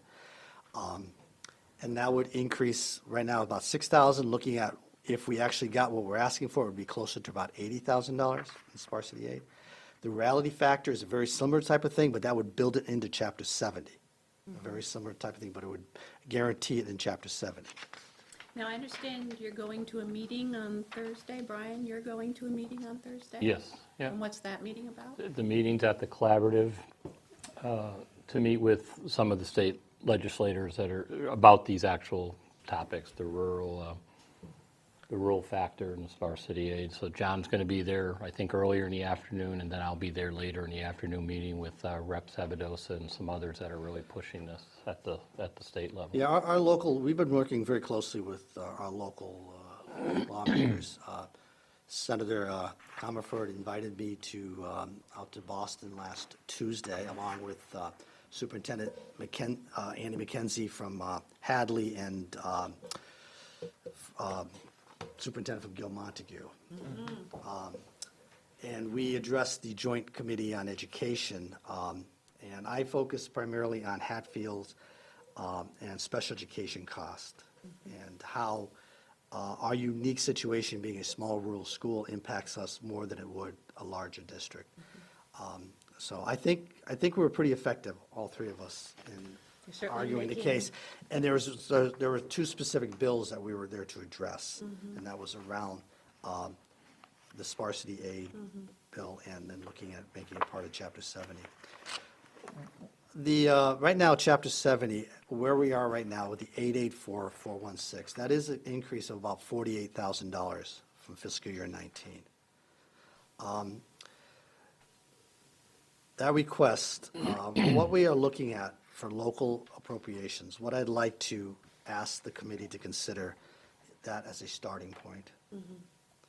And that any increase in Chapter 70 that would come out of the work that we are doing, the work that we've been working on for the last year, I would say for the last several years, of any increases in Chapter 70, that money be applied to the school and increase our local appropriation and not just become part of it.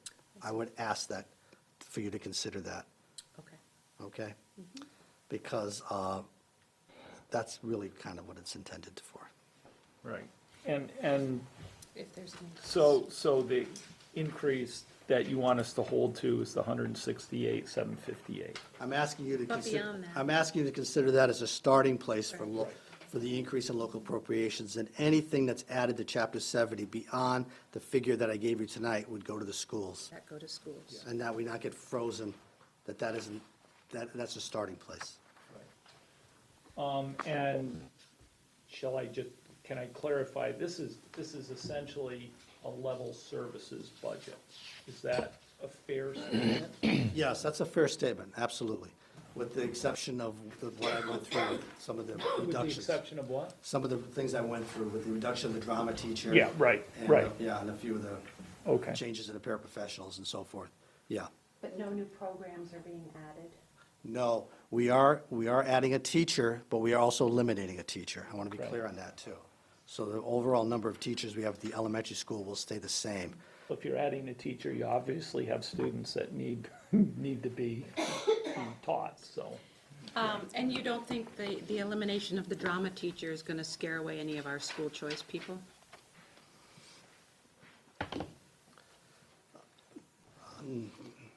No, I don't think it's going to scare away any of our school choice people.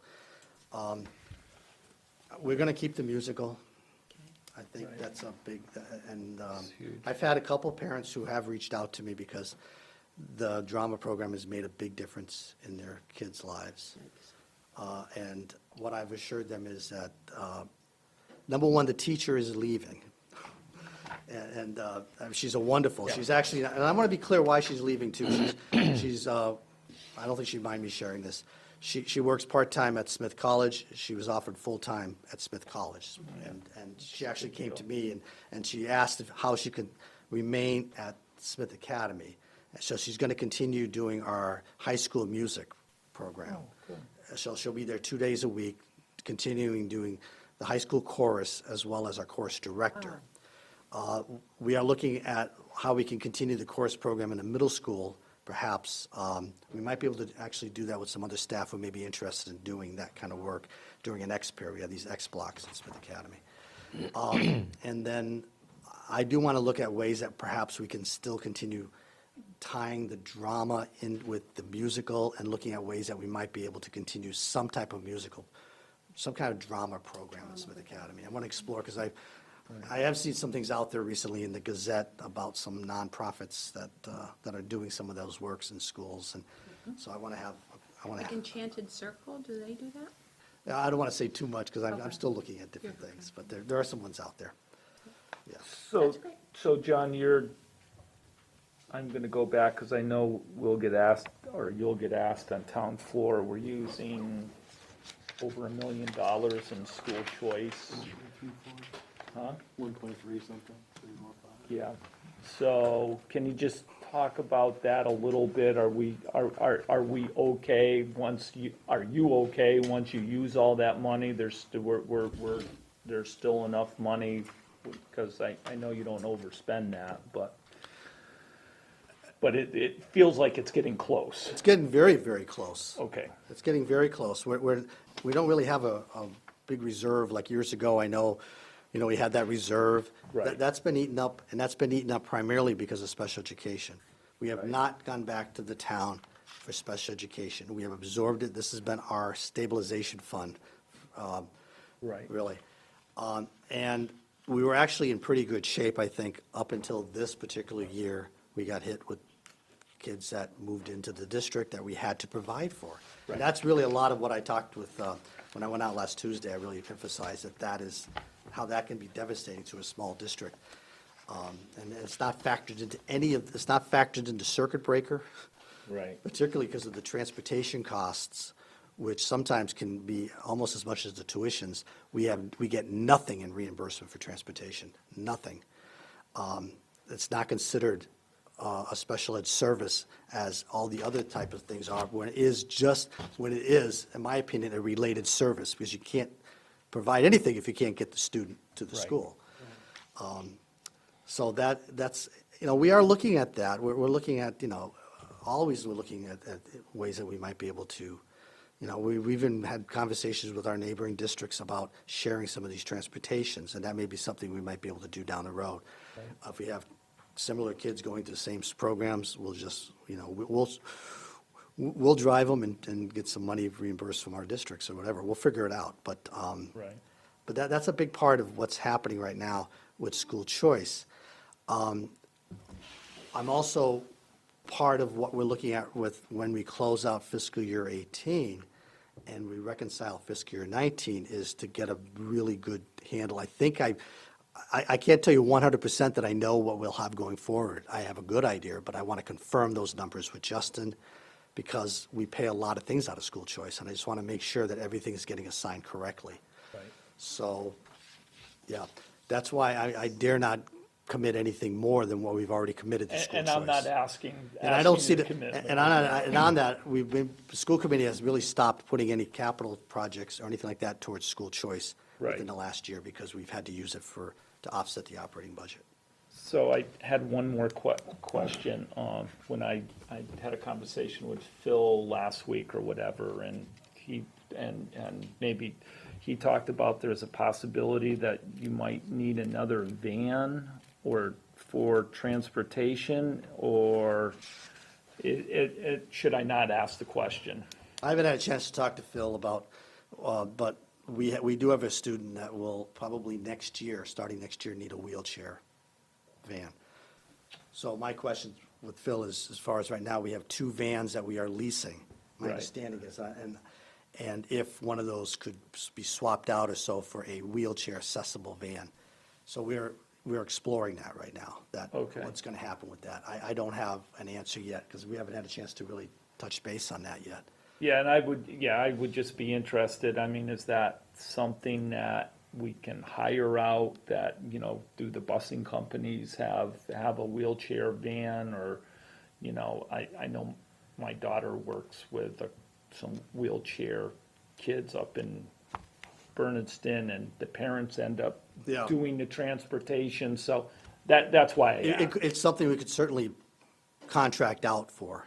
Okay. We could do that, and perhaps what we may end up doing is freeing up one of our other vans to do another run that we could save money. We try to do as much as we can in-house.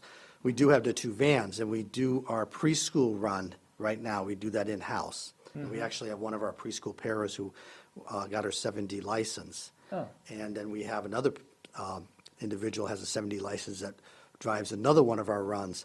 One of the biggest problems, though, is we have kids going in all 4 different directions out of town at the same time.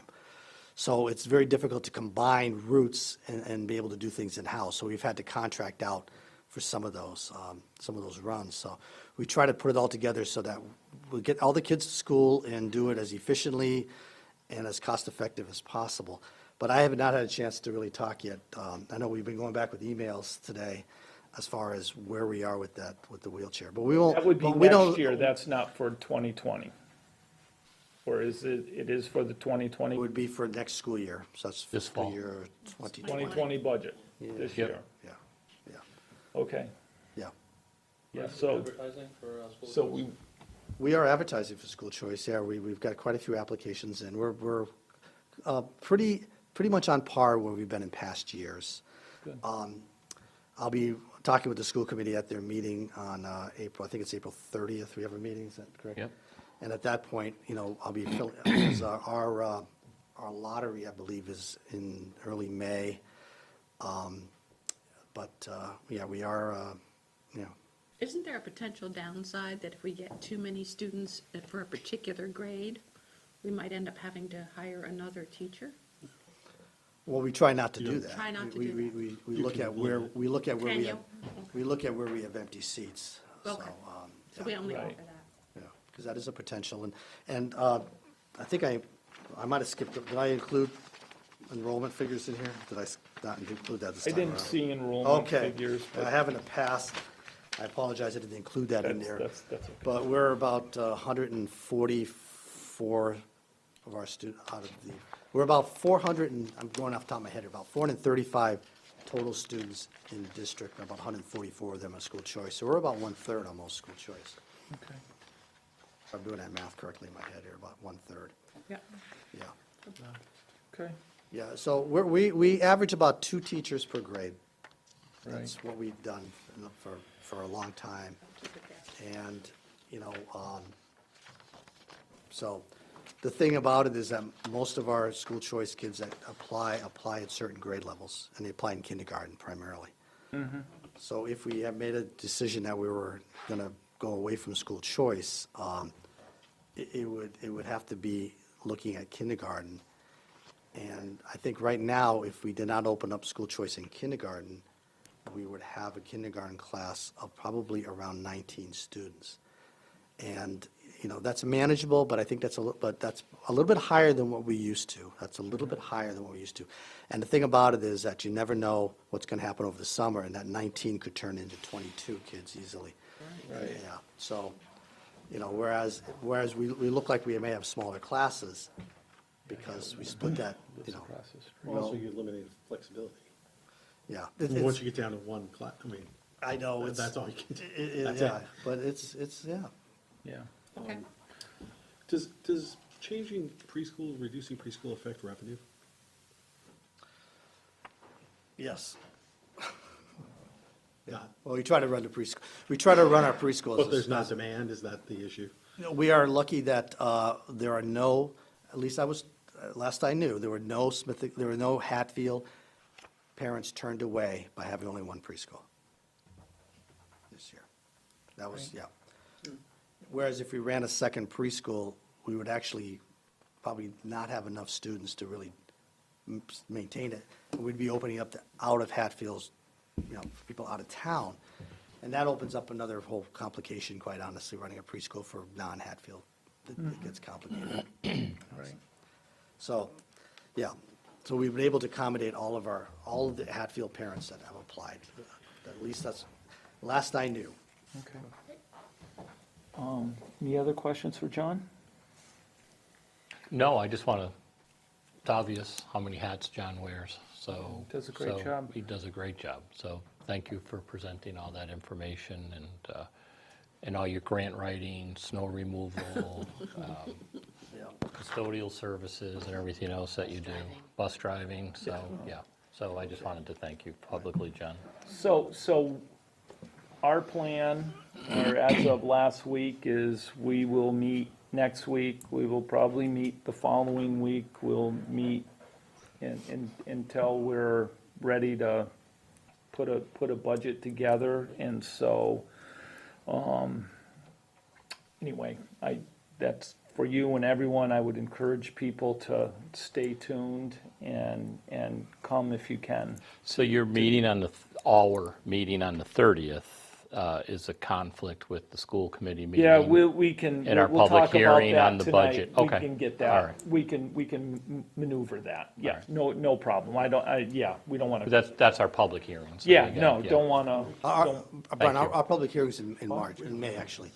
It's Oh, not- is that a definite now at this point? It's going to be in May, yeah. It's not Okay. going to be at the April 30th meeting. Okay, all right, Oh, you don't know what date Teachers, in May? but I assume we're going to be Seven. talking about budgets too. Thank you. okay. I think we're still.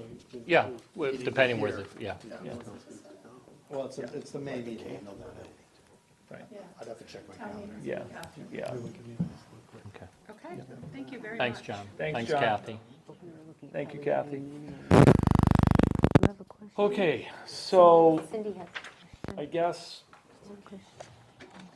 next, I know we had some other, I guess, the opportunity for other department heads that wanted to speak. I believe, Carrie, you wanted some time to, so why don't you come on up and do the Board of Health? Yeah, because you weren't going to be available for next week. Yeah, well, I work the next 3 Tuesday nights, so I was hoping to get it done. Yep, yeah, that's fine. So this is Board of Health, if I So, well, CO. it's COA. Board of Health is, I level funded like you guys asked that I wasn't looking for any increase. COA that we're talking about. Yeah. So Board of Health is on task. It's whatever you guys, whatever the numbers were for last year is exactly what I asked for this year, so. Thank you, Wendy. Okay. And I apologize, we had originally submitted the first budget request, not realizing what you guys were looking for, and then Betsy had come last week to department heads, so we did switch, we revised our budget again and tried to take out salary increases, except I did realize that if you look at the director's spot, that number still stayed the same in the revised. So, I'll just explain to you what I'm, and I did, then I did a, no, no worries. What other packet? That one. This packet. Yeah. So then in addition to that, then I got, between yesterday and today, because again, after our department head meeting last week, I did a cover letter asking what we were looking for the possible salary increases, just to explain why and whatnot, and at least it breaks it down for you guys that way. So I'll just start with the COA director's position. Are you guys all set? I don't want to talk when you guys can't see. I don't want you to not see what I'm talking about, so. No, I'll look on with John. You gotta have one to look at. Okay. Right, go ahead. Sorry.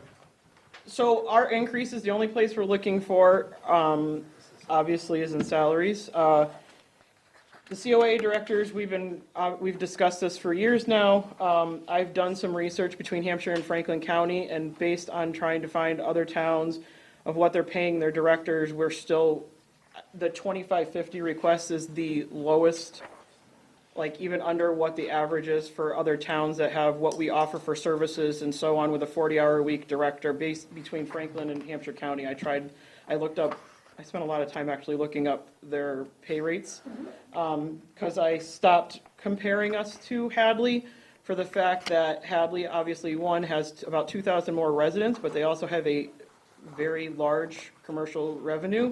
So it makes a big difference for us to justify trying to set a budget base versus Hadley. You can't really compare it. But with that said, I'm still pushing for us, and the board is too, so this isn't just me, but I'm speaking on behalf of the board. We're still pushing to try to get this year the position up to $25.50 an hour. Again, like I said, it's under what the average is for what I could find for rates, and I can get you those numbers. I just don't have them right here to compare the other towns. So it's a $3,008 increase is what we're looking for that salary line. As all of you are well aware, Marlene was going to get to this tonight, but I know it is now public record of knowledge. Our COA director is retiring, Jane's retiring July 5th of this year. So we are going to be posting the position sooner than later. So I'm hoping that when we do post the position, we can be posting, if the approval has happened and town floor is going to happen and stuff like that, that we're able to post a position based on the new hourly rate versus it being the current hourly rate. I really, along with the board, we don't want to see this go backwards. I'm a true believer that years ago we put into that HR thing that there's grades, but there's no steps, and it's not going to benefit us to be going backwards to the bottom of the barrel of what that range was set 7 or 8 years ago, because it's so much more less than what the average hourly rate is for a COA director currently. So if anything, if we're not going to get an increase, I would hope that we can keep it at what the hourly rate is currently. I mean, I understand some people are going to say, well, the current person who holds the position's been here for 28 years versus somebody coming in the door brand new, but we could end up with somebody coming in the door brand new that has just as many years experience or different knowledge and experience than she currently does. We've been fighting for years to try to get the pay increase for her due to her years of experience and her time here in Hatfield and stuff like that. But at this rate, we really just need the position to be paid at a fair rate if we can. I get where monies are and all that kind of stuff, so I understand all of that too. So we're looking to have the COA director's position be $25.50 an hour. And it's a $3,008.80 increase of what we currently have as our budget. And as for administrative salaries, we put our office assistant into that bracket. based on the budget. Originally, we had, and this is my screw up, and I apologize for this. I had originally thought that the other two office assistants in the town hall were paid $14.65 an hour, but the actual is $14.42 an hour. Our current office assistant in the COA is paid $13.65 an hour, so based on my letter of request, it's a $312 increase. If I had done the full dollar, it's really only a 77-cent an hour increase that we're looking at. And we're looking to increase it to have the office assistants all being paid at the same rate. So we're looking to be from $13.65 an hour, which is her current hourly rate, to $14.42, which is a 77-cent increase, which is, I had originally, when we first had requested it, we were asking $14.65 an hour, which is a $312 increase, but it's obviously less than that.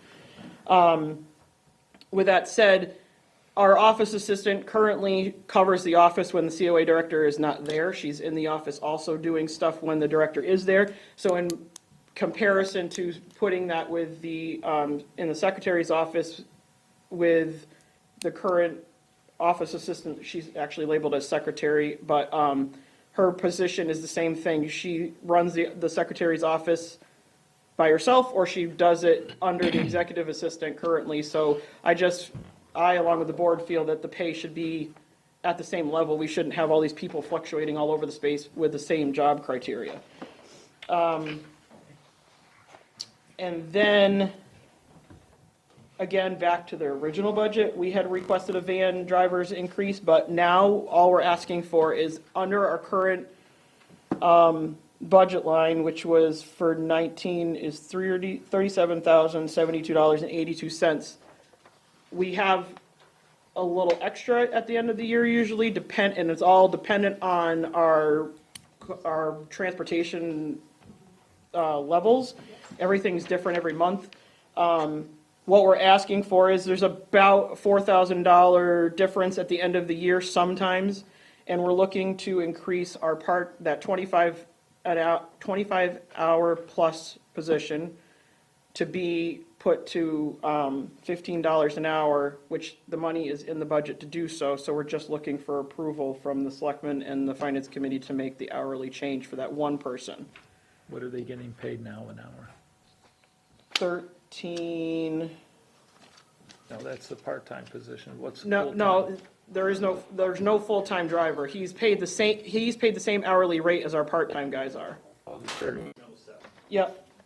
So we're looking to just increase his hourly rate to be $15 an hour, not increase the other drivers at all at this point, and increase that hourly increase within the current budget, the current line item that we have for transportation, which still leaves us with about $2,000, give or take, at the end of the year to cover costs if we need to.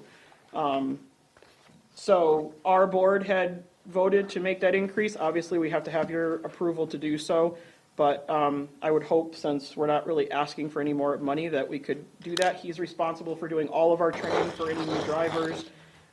He helps out with scheduling when need to be with our current director. We've talked about possibly in the future with the new director coming in that he might take over scheduling altogether as part of his 25 hours a week, since he takes on the majority of the rides anyways and he understands it. So since he's more hours and in charge of doing all the training, we just feel that doing the increase is just correct at this point. Carrie, is the job description for that position like lead driver or? Yes, we lead have a job description transportation specific coordinator? to that, and then we have a job description specific to our other part-time people. And I apologize, I don't have all of that with me. No, I that's okay. have it saved everywhere else but in my possession. So in addition, you're asking for an increase for postage and programs?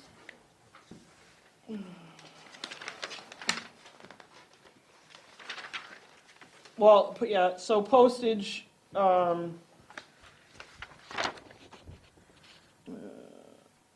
postage goes back to our, we used to do quarterly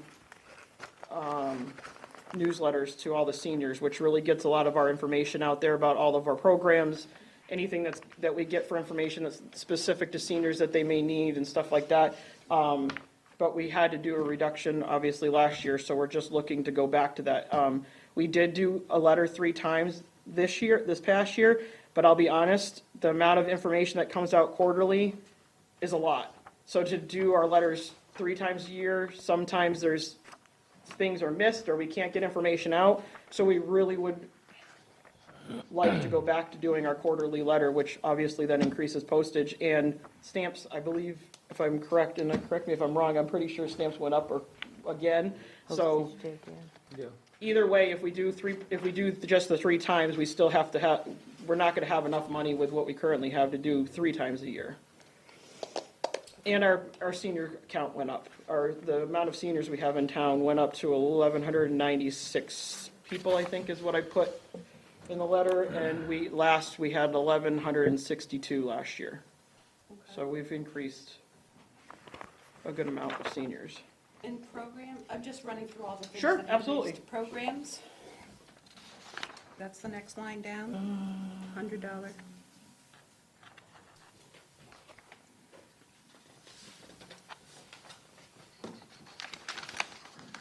Thought we had level funded everything else, I'm sorry.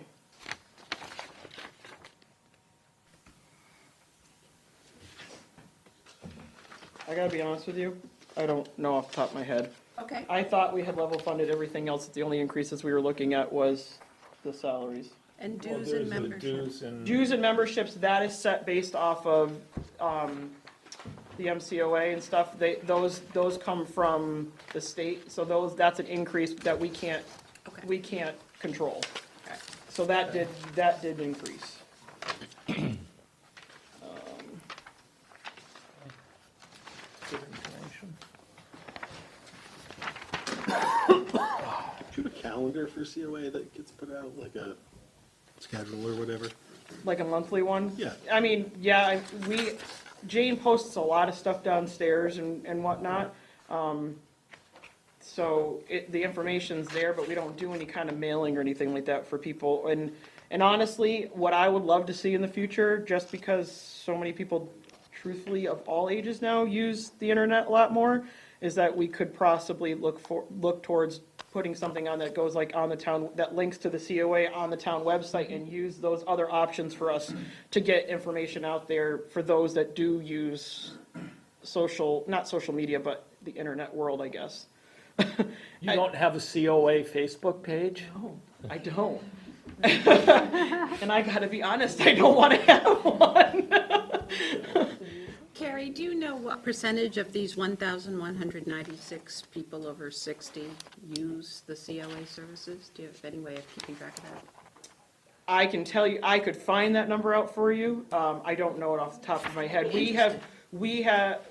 We keep track of how many people attend our exercise program, how many people attend lunch every day. Like, I know that Jane and Cookie currently have all those numbers, and they keep it on a month-to-month tracking basis and stuff like that.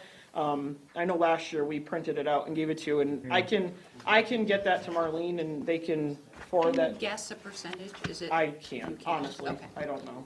All right. I don't really want to screw that up because Yeah, no, that's fine. that's a big.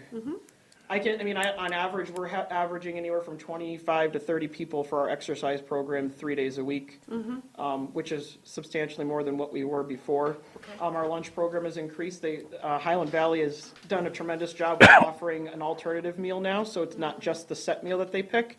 So we actually are getting anywhere from, sometimes we have like 8 people, and sometimes we have 15 people, and it all depends on the meal of the week, or the meal of the day. Okay. But our lunches have increased too, truthfully, so. Okay. And transportation is always crazy. Yep. So that's the biggest. Transportation's huge. We do grocery shopping twice a week.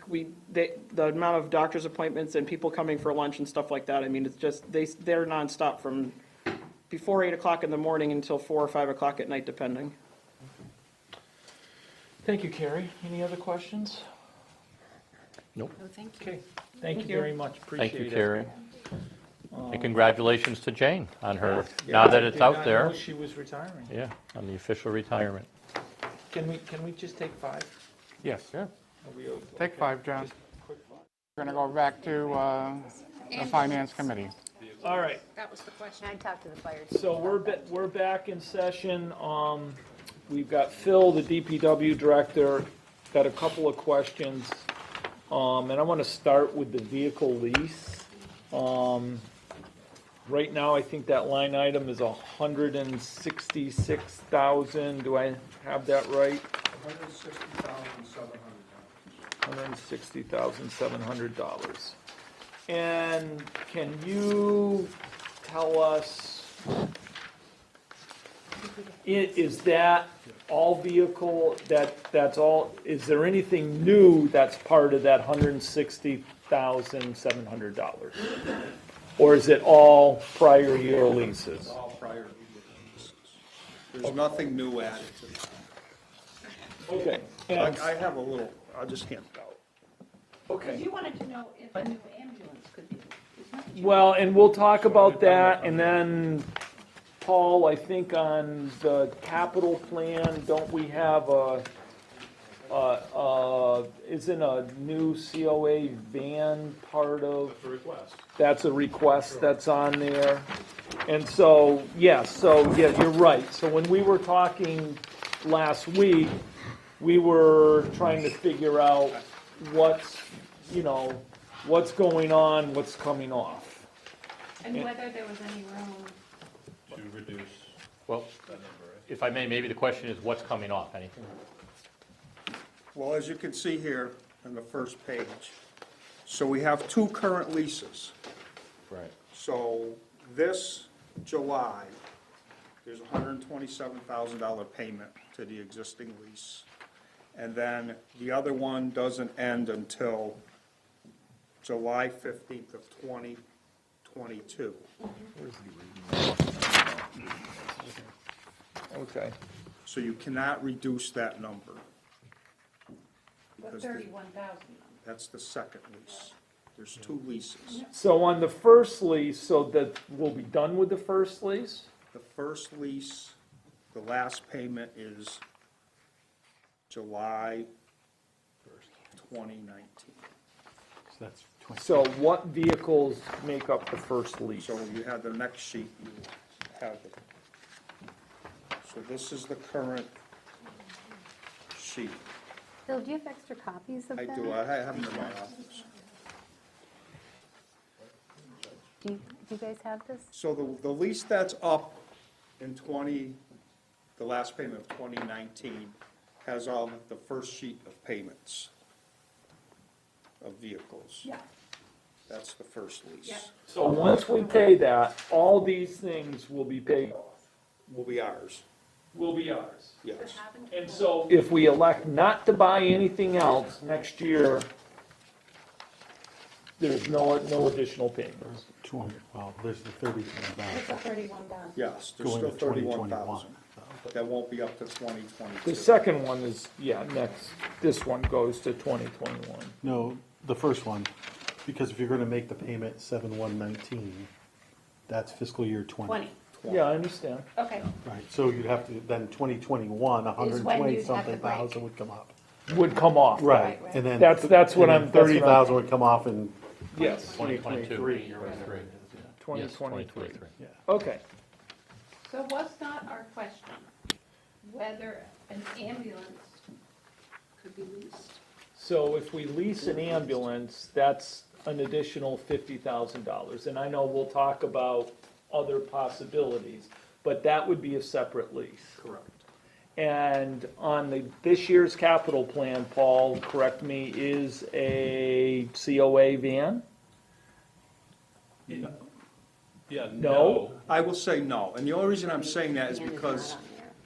Okay, It's on the wish list. right, and the lease program is not attached to the vehicle. So the lease program is for 80 pieces of equipment in the town of Hatfield. okay. So we prioritize exactly what the town needs are at that time when the lease is up. That's why it's in my operating budget, so we don't have to go through the conversation Absolutely. at town floor Right. every year. Right. So the town mechanic meets with the department heads and asks them what their needs are. And Okay. And if it comes up that, okay, it's a COA van versus a police cruiser, and the police cruiser has 140,000 miles on it, and the van has 30,000 miles on it, then we go and we look at all the records of what was fixed on them vehicles. If it's just an oil change, tires, maintenance, where the other vehicle might have computer issues, that's the vehicle we pick to put into the new lease program. Okay. So it's not like a car lease. If you lease a car for 5 years and you have to Right. turn it in, it's not attached. People don't understand that. It's not attached to the vehicle. It's per a se. rent-to-own. Per se. It's a If- rent-to-own. So if that vehicle's up in 2021 or 2020, that vehicle that's on this lease, you're not replacing it that following year. It's attached to the vehicle afterwards, Correct. Yes. not when, yeah. Right, and I certainly, there's a huge benefit to the lease program because we can keep up with our equipment, so to speak, and I like that. I guess concerns that I might have is we're holding on to some older stuff that sometimes I think, why are we paying insurance on this stuff? Why, if we have new stuff that, or stuff that's relatively new, shouldn't we take the old stuff and let it go? That's the case, usually. Right, Usually. So with the lease program, when I came here 10 years ago, is when you were on Yeah. the board at that time, you know, it's a good fleet maintenance program. Absolutely. Which someone doesn't have to get up on town floor and argue for a $200,000 dump truck versus an ambulance per se. Because you know the dump trucks is gonna keep putting off. Oh, yeah. Right. So it's really a tool where you can prioritize your real needs. right. Okay, and so I'll use the ambulance for example, and say we find some money. Yeah, the ambulance is approximately $300,000, and say some miracle we find $100,000. Can we use the $100,000 down and then lease the two? Or do you have to lease the whole three?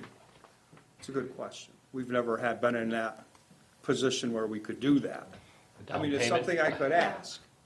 You surely could possibly do that and cut the years of the lease down. You know, instead of a 7-year lease, maybe you have a 5-year lease. Say we have an ambulance, we're either trading in or putting $100,000 into it, and now we only want to lease this amount. Well, you know, And I would say yes, and the only reason I'm saying that is because there's been times in the past where we've leased a vehicle and we've traded something in towards that vehicle that they knocked the price down. well, and that's good, and the ambulance, and Stephen, you'll correct me if I'm wrong, it's a little bit unique because the ambulance itself actually generates income, and so say in a couple of years, you know, the department's had some good years, and then in ambulance revenue, there's some extra money, and we decide to move that to ambulance trust or do something like that, but we could also decide we could use that to pay off part of the lease or to the vehicle. I mean, it's a little different than a pickup truck that we buy for the highway department. You know, unfortunately, they don't generate money, so we don't have that option. So that's what I'm getting at. The ambulance is a little different animal. Stephen, come up here. I mean, him and I have been discussing this whole lease package and everything. We've been looking at all kinds of options for it. You know, and I think the best of worlds, that if we're going to lease an ambulance, I would put the lease into the fire department. Let the fire department pay for it, just for that instance where if you have money in ambulance trust or whatever, you can pay the lease money. You can pay it out of that. Right. So, yeah, so the ambulance, just to simplify, because that is actually a real possibility. Yeah. So when we talk about the ambulance budget and ambulance surplus, so ambulance surplus, you know, there's ambulance revenue every year flows into ambulance surplus, and then the next year is funded out of ambulance surplus. And up until a couple of years ago, we we were crossing over. In fact, we were funding one before we'd actually certified the cash on the other. Right. That is actually no longer the case. We've worked hard at this the last couple of years. Last year was a relatively successful in terms of financial year for the ambulance. And we're seeing an average, I would say, we could say an average of $85,000 a year. So today, in fact, the ambulance has about $116,000 in ambulance surplus. $116,000, we're gonna use, I'm proposing, 66 for the ambulance for the next fiscal year, which is the same figure that was used 2 years ago, because last year we had a different figure. We'll talk about that. So which will leave us, 54. In the best scenario, we would always have roughly $125,000 every year at the end of the year in ambulance surplus. And because you would have a whole year of operating budget sitting there with no problem. I anticipate, so this year, I think we'll probably be about 130s, I would say, in the end, because we're at 116 now. We're probably looking at maybe another 15 in revenue. So we'll be looking about $130,000. Now, I'm comfortable saying 120 or 125 is that cutoff figure. And then every year you take that figure. But if you look at now, so say we have 50-something thousand in there, and we say we have $50,000 after we fund this fiscal year's budget, and we add another 80, well, that's 100, and now we're at 130. We'll give another 10,000. So I think every year there's going to be money after this, even maybe at the end of this year, and I don't know until we see the June 30 figures. But every year there's going to be between, I would say, $10,000 to $20,000 that we can put into that safely. Can I just ask you a question? Yeah. Does ambulance fund only ambulance tasks or also fire-related tasks? So the ambulance surplus funds a portion of the fire salaries, $12,500. It's within that $66,000 figure, though. It has historically, except with the exception of last year when we had the accounting issues, it funds $12,500 of fire. But the financial rule, the accounting rules of that is actually the first $12,500 spent in fire is the money that goes in. So if you take ambulance money, because the way it works, if you take ambulance money and you put it into fire, when you spend, you're initially spending that first $12,500 off ambulance first, because you can't take, because then when your free cash figure is on the other end of it. Okay. It's never going back to ambulance. Right, okay. While ambulance itself, if there's unexpended funds, they actually go back to surplus. Okay. So. Goes back to surplus, and then we have the ability at town floor to move it from surplus to trust. So trust, if we ambulance wanted trust is to. an interesting thing. Ambulance trust was here for years. It was built on donations, and other times there was ambulance surplus money put into it. About maybe a little more than 2 years ago, I asked for an ambulance trust figure, and they were unable to give me one at that point in time. I asked Bay State Municipal Accounting for a trust figure recently, and I got a figure of $23,000, which I actually feel is pretty confident it's actually what it's supposed to be. It's an interesting thing. It's a great figure to have. Could we take $20,000 out of that for the new ambulance? Absolutely.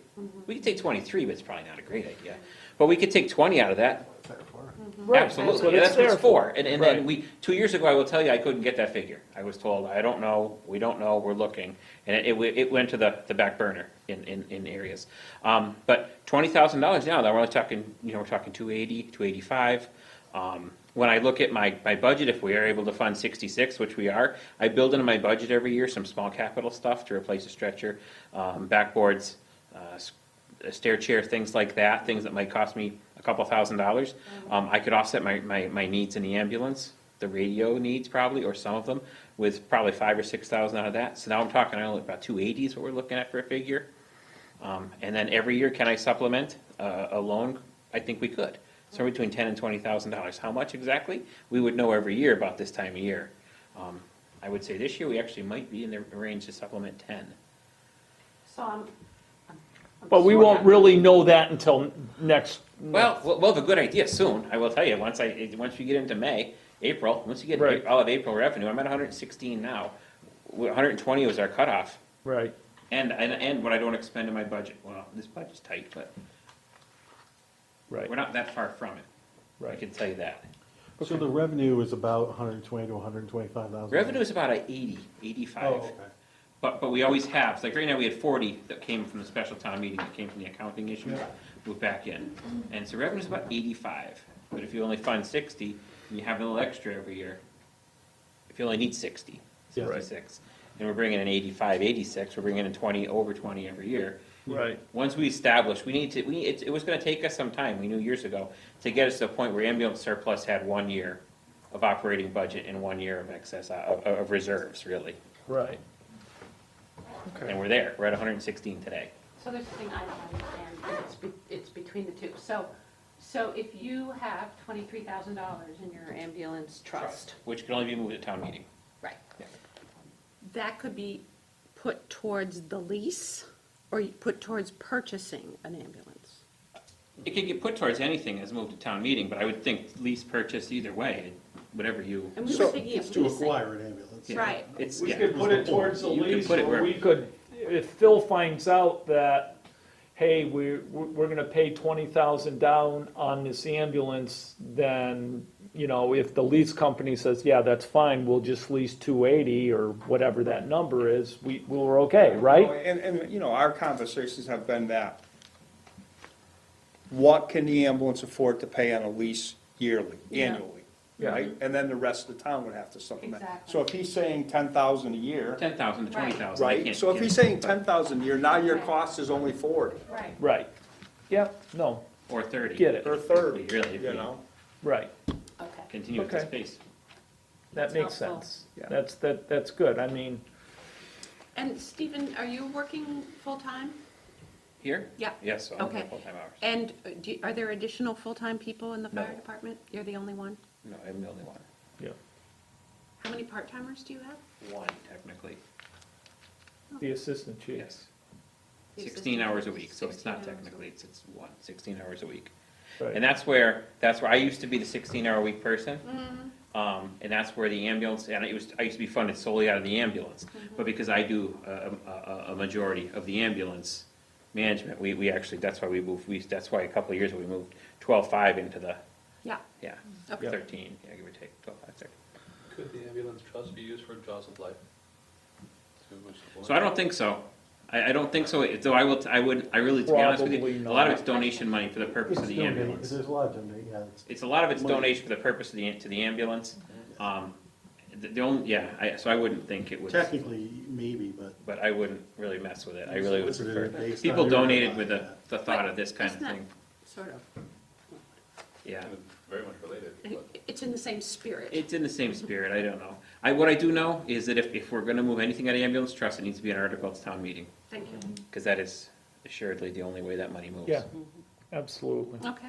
okay. And I think it's a good way ahead, you know, if you're really considering. the So, lease. so the lease would be, so potentially the proposed lease would be under the fire department's budget. Yes, because all the other leases are 5 years, and that would be a 7-year lease. You know, which I talked to the lease company, and they will fund it. They will lease the ambulance for 7 years instead Okay. of 5. And I think that fire department versus ambulance budget's very important, because the Yes. ambulance, the accounting is so different, and that money comes from and I'll goes put- back to, so, yeah. just to be. Put it under that fire. clear, yeah. Right. But so long as we can transfer money, you know, if we elect that $10,000, we can Yeah, use absolutely that. can in transfer, the we can always fire. transfer money from ambulance to fire. We Right. can never transfer, though, at the end of the year, we have to understand that it is not something that goes back to ambulance if there's excess, it goes to free cash. Right, understood. are there timing concerns? If this was gonna really happen, are there timing concerns with the lease or deadlines or? No, because we don't have an existing lease with it, attached with it. I mean, it'd be nice to have it July 1 to tell the lease company we're going out and leasing an Yeah. ambulance, Okay. you know, to get all the paperwork started, because, you know, again, you know, it takes a lot. You know, you have to give them the audit, you have to get everything signed. It takes a lot. Right. Okay. Phil, question about your cover letter. You graciously proposed 3 possibilities for brush management. Yes. And I didn't take a lot, but I took a set of pictures from today. So over the weekend, we've been. Oh, I bet it was a big We've weekend. been closing the gates up there, just because It's too much. it's just way too much, because it's not just the town residents. It's contractors coming in there and dumping load after load after load. So And they're now charging you. driving down my street and Well, dumping they're them charging down you my to clean your yard, and then they're coming up there, you know, when it comes out in the whole cube of the back of the truck, you know it's not a resident throwing it off the back of their pickup truck. So people are abusing it. So we're trying to get a handle on it. I think we could resolve that. Well, We'll pass a bylaw, make it $1,000 fine and put a camera up there, and the first couple people we catch, they won't be back, I've you know, like, suggested I to Phil mean. putting a camera up so there. we've been closing it off, though not this weekend, but prior, a couple weekends prior to that, we did after we came in one morning and, you know, I mean, it was just loaded with stuff from a contractor. So we closed it off, you know, and I've heard the rumbling, a lot of rumbling, as a matter of fact. So we left it open this past weekend. So here's what was dumped up there over the weekend. So as you can see, I mean, there's a couple pictures there. As you can see. That's not my backyard. So, do people use it? Yes. Is it? Hatfield residents use it? Well, yes. There are a lot of Hatfield residents use it, and they love it. You know, they love the fact that they can bring up their brush and whatever up there. Oh, yeah. And it doesn't cost anything. So you have a couple proposals. I mean, it costs us $16,000 a year to grind the piles. We have to grind them 3 times a year because there's so much accumulated during the course of the year. And, you know, DEP does do inspections up there, and that's the first thing they'll tag you on. They want the pile removed. So we try to keep up on it. What When do it other gets too towns big. do? What's that? What do other towns do? What's the city in Northampton do? A lot of them don't take it. Right. So let me just say this and that. This is an issue near and dear to my heart because I watch what happens. If you're closed, they come down Brook Hollow Road right next to my house. Oh, And they drive down to the river and they dump it there. So I think it's not wise to close down access because it'll just go to somewhere else. You know, and that's been the case in, you know, like you say on Brook Hollow, we have to go down there and clean it up. Yeah, exactly. So I would want to see if we could find a way to charge. Okay. Because I think it's gonna happen no matter what we do. We might as well make money. Well, I think if you charge, I think if you charge residents for dumping brush, the same exact thing is gonna happen. Dump it down there. Yeah, For free. for free.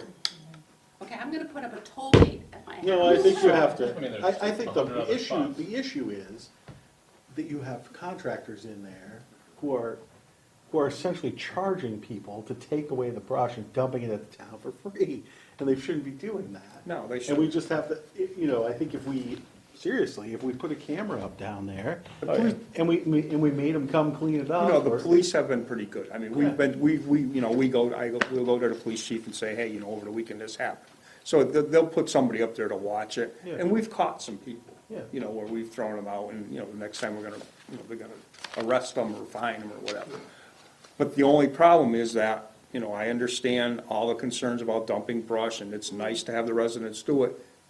But right now, we're taking it out of all the operating budgets where money is available to pay for it. So there's some way we have to fund it. Get that. We have to fund it. Because right now, we're tapping the transfer station, highway if there's money, the tree budget, so. So at a minimum, it's costing us $16,000 a year just to chop the Just to- brush up, just to not grind to it. staff it. No, because we have a private contractor come in. Okay. We do, every day, we go out there and we push the brush up into Yeah. a pile. Then we'll hire a tub grinder 3 times a year to come in and they'll pick it and So load we it need to out. make $16,000 a year off that brush pile. Or just fund it somehow, you know, or just fund it. You Well, know, you also get charged and you gotta staff it, Yeah. it becomes a whole Oh, I get it. project. What do you think we should do? What would you do? I saw it already, Ed, thank you. I think it's a nice perk for the residents, you know, because I didn't realize until we closed it, how many people complained. You know, really, Oh, yeah. you know, I don't know, you know, I really We don't get know. people You driving know, brush, junk, stuff down in the fields, and if there's no farmer, there's nobody down there, they just pull up to the side of the field and dump let it go. down. Yeah, that's true. It's awful. So, you know, is it a perk for the residents to fund? Probably. Yeah. You know, maybe we start, you know, not at the 60, maybe half of the 60, at least something. You know, start where you can at least give something. Yeah. you know, into the budgets and see what happens. You know, maybe we try to get by with grinding it twice a year instead of 3 times a year. It depends on, you know, where does all the brush come from, you know? Yeah. You know, how much can people have? But with the windstorms, it's been, you know, it's been more than ever this year. Yeah.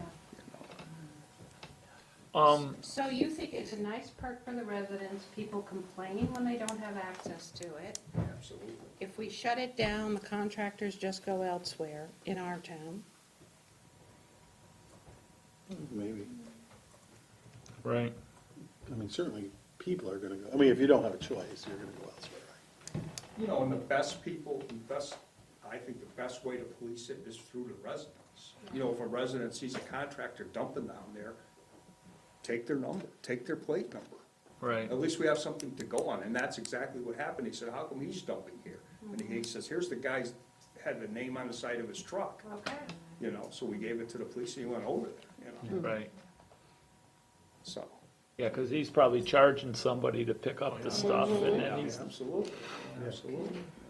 right. So there's that. And then the other thing is, you said you're not sure why, but somehow the tree wardens, Yeah, you know, when you asked for the budget cuts Budget. last year, and it was, you know, 1%, and, you know, I said, I'll give you the 2%. You gave the 2. And which worked out extremely well. okay, And, you know, again, we're coming back with the same budget, and the only increases in my budget is a contractual agreement with the union for their percentage. right? And you're asking for the tree warden. And the tree warrant to be restored to what it should have been, because there shouldn't have been a 1% cut there from last year, because I cut the 2% out of one line item. Okay. And so, okay. It's what is it, $360? Yeah, it's not a whole lot of them. Can I ask a water sewer question? Yes, that was our Let me question. look at Marlene. So, so, We cringe when we hear them words, but go ahead. so, this year, you know, I believe the selectmen, a couple of years ago, decided every year, you know, that there's at least a 2.5 increase in water rates, a 2.5 increase in sewer rates. 2% every year, 2% every year. So, for both, for 2% on water and 2%. okay, so my personal perspective, Northampton just went up to 8% Per year. per year, so they can get caught up. And we, as a town, are funding a lot of stuff going on at water and sewer. Through our operating. Through our operating budget, I definitely think that, you know, this is probably not something to get addressed during this budget season, but I do think that that I would suggest that the selectmen sit down, we can certainly be a part of it, and discuss what our options are Reevaluate. there. We've got to reevaluate, because we're just not putting enough money into those budgets. I mean, that water break is a classic example. You know, you needed $100,000, and all of a sudden, we got to take that out of free cash because we didn't have it in water surplus or sewer Well, surplus there or is no surplus, is there? Retained earnings. retained We earnings. don't know. Yeah, Well, I mean, there could be, when free cash gets certified, if there's water and sewer retained earnings, that will be certified, and we could use that. Yes. If at town meeting, to Well, take care of that it depends on the deficit. question you're asking. Are you asking the question semantically? No, seriously, Yeah. because there is no surplus. That's what I was It asking expends semantically. more money than it makes. That's what I was asking. Yes. right, yeah, Yes, yeah. absolutely correct. Well, the town has been gracious enough to Right. fund all, Right. most all the capital items Right. Right. out of taxation. Right. But, Right. I mean, Marlene and I have been having discussion for months now that we have to take a hard look at the rates. Yes, it has to. You know, I mean, Eric Meals, who took over for Brian McGrath at the sewer plant, put together a bare bones, realistic budget for the wastewater, and it's 22% higher. Yeah. And that's actually better than what happened in Northampton. So, you know, Right. and, you know, and We have an. not you have an included 88%. in that is all the capital from previous years, so. Right, right. I mean, you've just started addressing some pieces of aging infrastructure. Right. You have a sewer plant that was built when? Yeah. 30-something years old. But you know, we're putting together, we spent money to have a master plan Yeah. put together. And you're going to have that plan on file. You need to follow Because it. that plan is not only gonna include the aging system, it's Right. gonna include what the rate should be, Yeah, what the rate increases should be as we go forward. right, and in defense, we have been quote unquote rebuilding that sewer plant for the last 15 years, 10 years. Since I I've been mean, here for 10 years, you spent a good 2 million Right, in improvements. yeah, And none of that's come out of sewer? None of it. no, Not on the sewer side. Water has funded little, the water filtration, the Yeah. parts for the West Street water, small projects, but nothing major. right. Wouldn't it be nice to be able to say, hey, we're gonna pay the loan for the 1.8 or $2 million West Street extension, water and sewer extension, to capture those businesses that are knocking on the door? Right. But you can't do that. You can't do that today. Yeah. Well, It's just, it's an expensive operation due to the mechanical infrastructure that you have in place, that it takes a beating, I mean, it's like, any rubbish truck, what do they say? It's 5 to 6 years and it's so much wear and tear. It's the same thing down there. It's so much wear and tear. And your pump stations also. Yeah, You know, there's you 12 need to pump replace stations. equipment at the pump oh, station. yeah. Yeah. So, are we trying? I mean, it was started. nice that, we have the energy I wanna- grant that was passed at the special I town I don't want to meeting. talk about the wrong direction that the water goes. So, the energy grant for the gravity thickener, that'll help in energy costs. Oh, yeah. That's what we're Right. trying to get our hands around, maybe we can cut some of those energy costs. So, we've put off the last couple of years, I'll just The call it inflow. inflow thing for Colonial Acres. That's And all I something, can do- remind me how much that It's is? 50,000. And so, That's on All our I can tell you is, Was it was, now it's But we 50. kept, 'cause but you we put kept on- pushing it, I'm just. yeah, just- well, we've pushed it off for Yeah, 2 years, right. as far as It was I remember. 40, 45, 50. Infiltration study. Okay, So all I'm suggesting is please Please, do please. not do not pass on this again, Right. because we went to DEP twice Yeah. now. yeah, They're not gonna be forgiving the third time. understood. They will start. And finding the only it. reason I'm saying that is if you went to town meeting and presented it and they denied it, that would be a different story, but we didn't even bring it to the floor, Yeah, no. which doesn't look good. Well, That's not in good faith. and we're talking about costs, so if we can address some of the clean water that's going through the sewer plant that we're paying to have it pumped everywhere and cleaned, then, Yeah. Yeah, then we ultimately save some money, right? Yeah, yes. But it doesn't cost any less to treat the clean water. No, No, costs the same. It goes by the gallon coming through the plant, clean or dirty, right, So, Okay, all right. I'm sure we'll have other questions, We will, but but I'm tapped out now. not today. you're tapped out. That's it. Who's ready? Do we have any So- other, go ahead. So while we're on the subject of the Yeah. lease, as you know that Daryl has explained about the van Oh, the for the wheelchair school. van? So Oh, yeah. when you had your break, I met in there with Mr. Robert and, we don't want to just purchase a van for that purpose. No. We want to purchase the van so we can transport other children as well. Okay, So, he's thinking that, that's a smart way to go, because now maybe we can take the preschool and put it in that van and do something else with the other 2 vans that is needed. So I told him that, the cost of the wheelchair van is 60,000. So if you're talking a 5-year lease, it's probably 14,000 a year for that van. Is there a retrofit capability of? Well, they don't recommend it. Yeah. And what about the Council on Aging vans? They're not wheelchair vans? One is. One is. but I don't think it would be up to code for the school children. And- It's a whole different deal. And wouldn't we also then have to hire a driver for the van?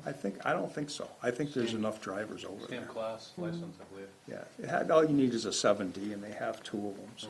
Okay. Just go to the top, yeah. Yeah, Okay. right.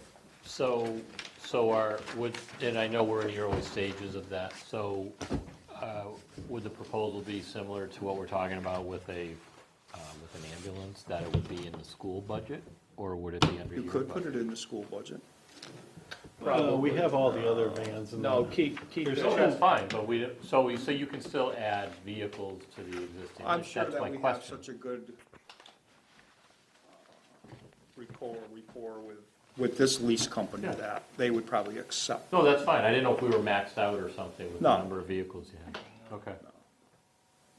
No, and certainly ask them about, if we did less, or, you know what I mean, the down payment thing, so. Yeah, and, like I've always said, the municipal lease cap to get a municipal lease is 100,000. So if you did the van this year, along with the ambulance, although it is separate, under the same company, they would probably accept that as, you have enough skin in the game for us to do it. Right. Yeah. One's gonna be a 7-year, they don't really care what the term is. Right. Okay. Any other questions for Phil or Stephen? You got my stuff, right? Yeah. All I want to do is restore the ambulance, so we were only at 51 this fiscal year because of the accounting issues. Right. I just want to restore it to 66, it comes from surplus, there's more than enough there right now. So, more than enough. I'll keep you updated on what that surplus figure is. Huh? You just have to move it. We just have to move it, it just goes, and that happens as we build the budget. Just to clarify quickly, you talked about the ambulance, the ambulance truly does supplement fire. This year, the ambulance is not supplementing fire. Fire is actually probably supplementing ambulance. But in general, yes, it is, we would reduce something if the ambulance funds weren't there. We've done very well with, organizing the ambulance funds in this town, not to get too far into them, but that we, we're able to do more. I've told Marlene, that, that I envision that in time, like, I'm asking for a level funded budget, because we just keep moving things. I keep rearranging things, because there really is better, we've seen more financially, efficient ways to get some things done. I would someday envision that when I have a medical call that I call the fire department for too, which is probably upwards of 30 times a year maybe, that someday I'll be able to fund those hours also out of ambulance. It's in a little bit of a accounting numbers issues, but it's really something where the ambulance starts to supplement a little bit more over time. We're only talking a couple $100 a year, but it still would be nice to be able to say it's solely supporting the medical calls, and anything the fire department goes on that's on the medical side, that we could maybe supplement that too. So it's not, I don't think it's this year. The only other quick thing is that I listen to everybody here talk. I do have guys still making $11 an hour and girls for training. And actually, the only thing, what I would ask of the committees here is that when I get to the end of this fiscal year and I'm looking at my budget and I can see, okay, take this year, last year, and I can see that I have this many training hours. Say I have 2,000 training hours among my guys. I don't know that figure, but off the top, 2,000 training hours, and I have $2,000 left, or $2,500 left in my salaries, that I can actually think about talking with the committees after or around July 1 about maybe implementing a 50 cents or $1 raise on that training rate, still within my same operating budget. It's just because I sit here, they make 11, we're talking about people making 14. We've got other town employees who are just getting step raises and COLAs, or maybe not COLAs, and I just want to, within my budget, I'd love the opportunity to maybe, if it's financially sound and everyone can look at the numbers, to talk about just giving those guys a little bit of increase in their training, and girls. Okay. That's all. Thank you. Sheldon. Thanks, Stephen. Thanks, Phil. Okay. Good job. Huh? Lydia, did you need anything? Do you have any questions about my budget? $3,000 less than last year. No. No, we're good. Free to go. Thank you. That was a- We didn't the items in the town list, and we have the warrant. Okay. The petition, receive the petition. Are we adjourning?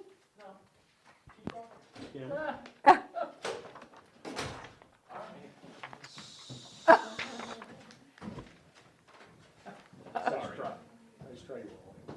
Nice try. Just slip out the back, Jack? Maybe. Well, I tried.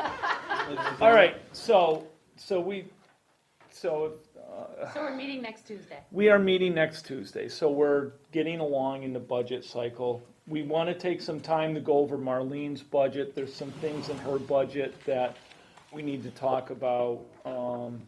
I was thinking, starting with next week's budget, if the emergency services facility is available, we start meeting over there so we can have the budget up on the screen. That's fine. That'd be great. Start next week That'll be doing great. it? Okay. And I know that we talked about meeting the 30th, but we don't want to conflict with the school committee, that hearing. No, the hearing turns out to be May The hearing is the 7th, 7th, come to find out. not the 30th.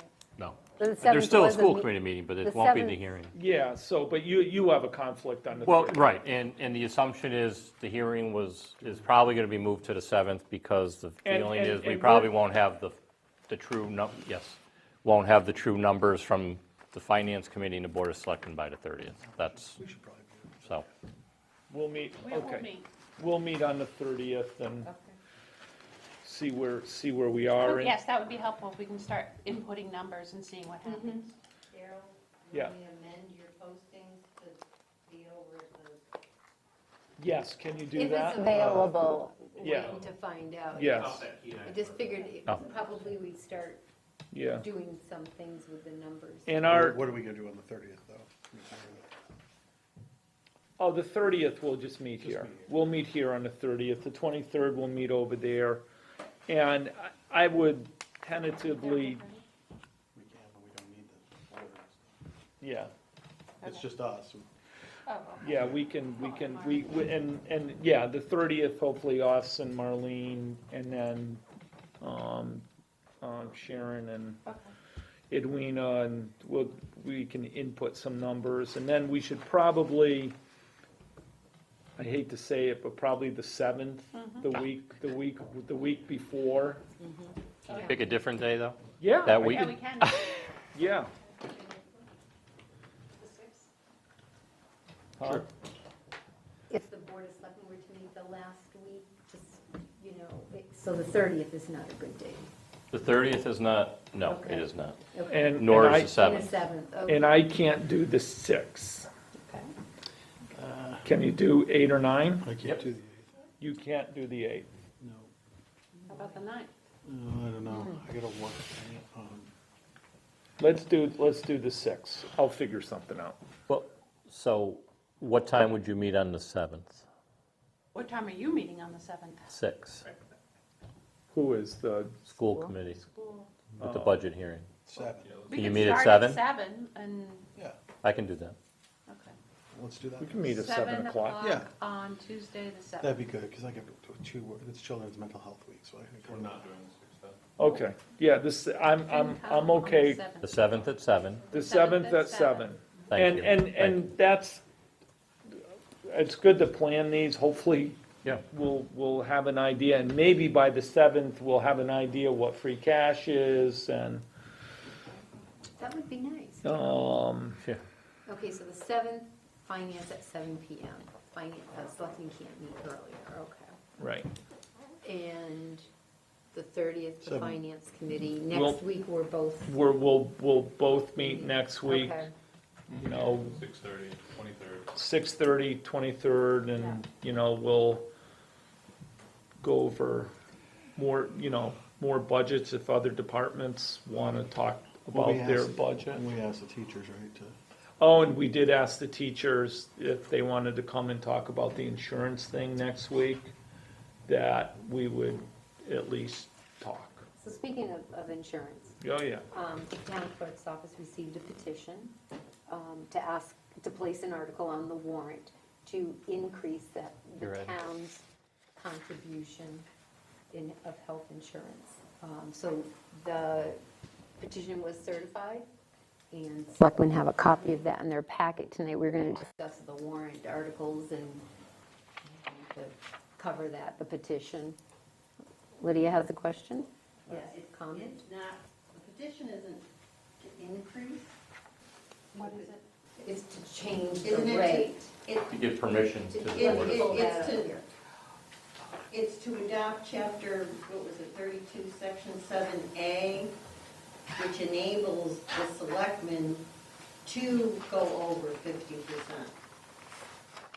Question is, shall the town, in addition to the payment of 50% of a premium for contributory group life and health insurance for employees in the service of the town and their dependents, pay a subsidiary or additional rate? Right. But it's, right now, the town, the selectmen are authorized only to go to 50%. Right. Correct. That's a different section. Okay. 7A authorizes the selectmen to go over 50%. But they can go anywhere from 51% to 100%. 51 to 100. It just authorizes them to go higher than 50%. All right, thank you. And that'll be voted on. Maybe we make sure we have clarification on that for next week. Well, it is a petition, and I have to put it on the warrant, Oh, just yeah, as no, it no, no, appears. Yeah, Well, yeah. yeah, maybe that's one of those, it's weird because it's hard to, what the impact is unknown. Right. Depends on what you decide to do later, Right, or not. right. Yeah, and, you know, Could be yeah. anywhere from a lot to nothing. I was kind of hoping that that would have been tied to some sort of override petition, because that's the only way we're ever going to be able to fund that, unless we start cutting the departments. Right. It's really what it comes down to. But Shall we adjourn? we'll talk about that next week. Anyway, Excellent. Maybe we can attach some sort of language to that. we can talk about it. So, Yeah. any Well, it other has to be business done for through this an week? amendment. Need Ed, Brian, No, anything thank you. else? Thank you, guys. I'm sorry Cindy's not feeling well. I guess we'll need a motion to adjourn. I make a motion. A I'll second that. No, all in favor? Aye. Okay, thank you. Okay, we're back, and we're going to go right to topic 7, where we left off. I just want to say, with regret, we have a a retirement for Jane Betzel. And I do want to personally say thank you to Jane Betzel for all the years of your service to the town of Hatfield and what you've done for the seniors. And I sadly am disappointed you're retiring, but I'm happy for you for the next phase of your life. So, Absolutely. okay, so Marlene, we'll go right to you. You have HR policy review update. Yes, oh, that's on the back side. Section 21, use of building in town property, and I'd be glad to review that with the board. I know you had just received that late today, so I don't know if you've had a chance to review. I did not. Review that. I'm sorry? I didn't get a chance to review it. There's not many changes, but you want to just table that till our next We could meeting? do that. Is that okay? Okay, perfect. Move to elm tree planting. Yes, in your packet, you have a copy of a letter that the town received from Greenfield Savings Bank in recognition of their 150th anniversary.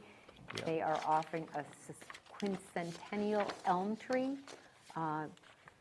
The bank will have a tree service plant the tree, and I talked with Phil about potential location in town here, and I believe you're talking about right out front here in front of Smith Academy Park. Actually, it's where a tree was. Yeah, there was a tree in front of the park on the tree belt, so that's where we're looking to plant the elm tree.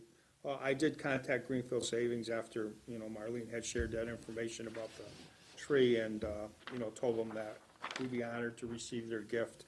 And their reply was that as soon as they have any more information, that they're gonna reach out to us. And, they're great that we're being involved in this program. There will be a plaque that will say donated by Greenfield Savings Bank attached with the tree, so. I think that's great. We just need to send them a letter and say, yes, we thank you very much. Is that, Well, I think Phil contacted them, acknowledged that we will accept the Yeah, I tree. already did, yeah. And, after we receive the tree and it's planted, we surely can send them a letter thanking them for, nice, okay. their generous offer. Nice, good. Okay, so that sort of covers that. Could I just back up to COA for a moment? Yes, Is that go right okay? ahead. So I had met with the COA last week for two reasons. One, to just go over the process for replacing Jane Betzel, filling her vacancy. And the other was to, discuss what the COA Board of Directors sees as a vision for their center, future vision, activities, ideas and thoughts.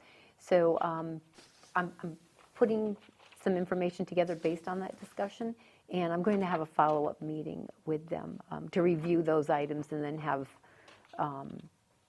sort of expand upon what they're looking at, and then report back to the Board of Selectmen. Okay? Yeah.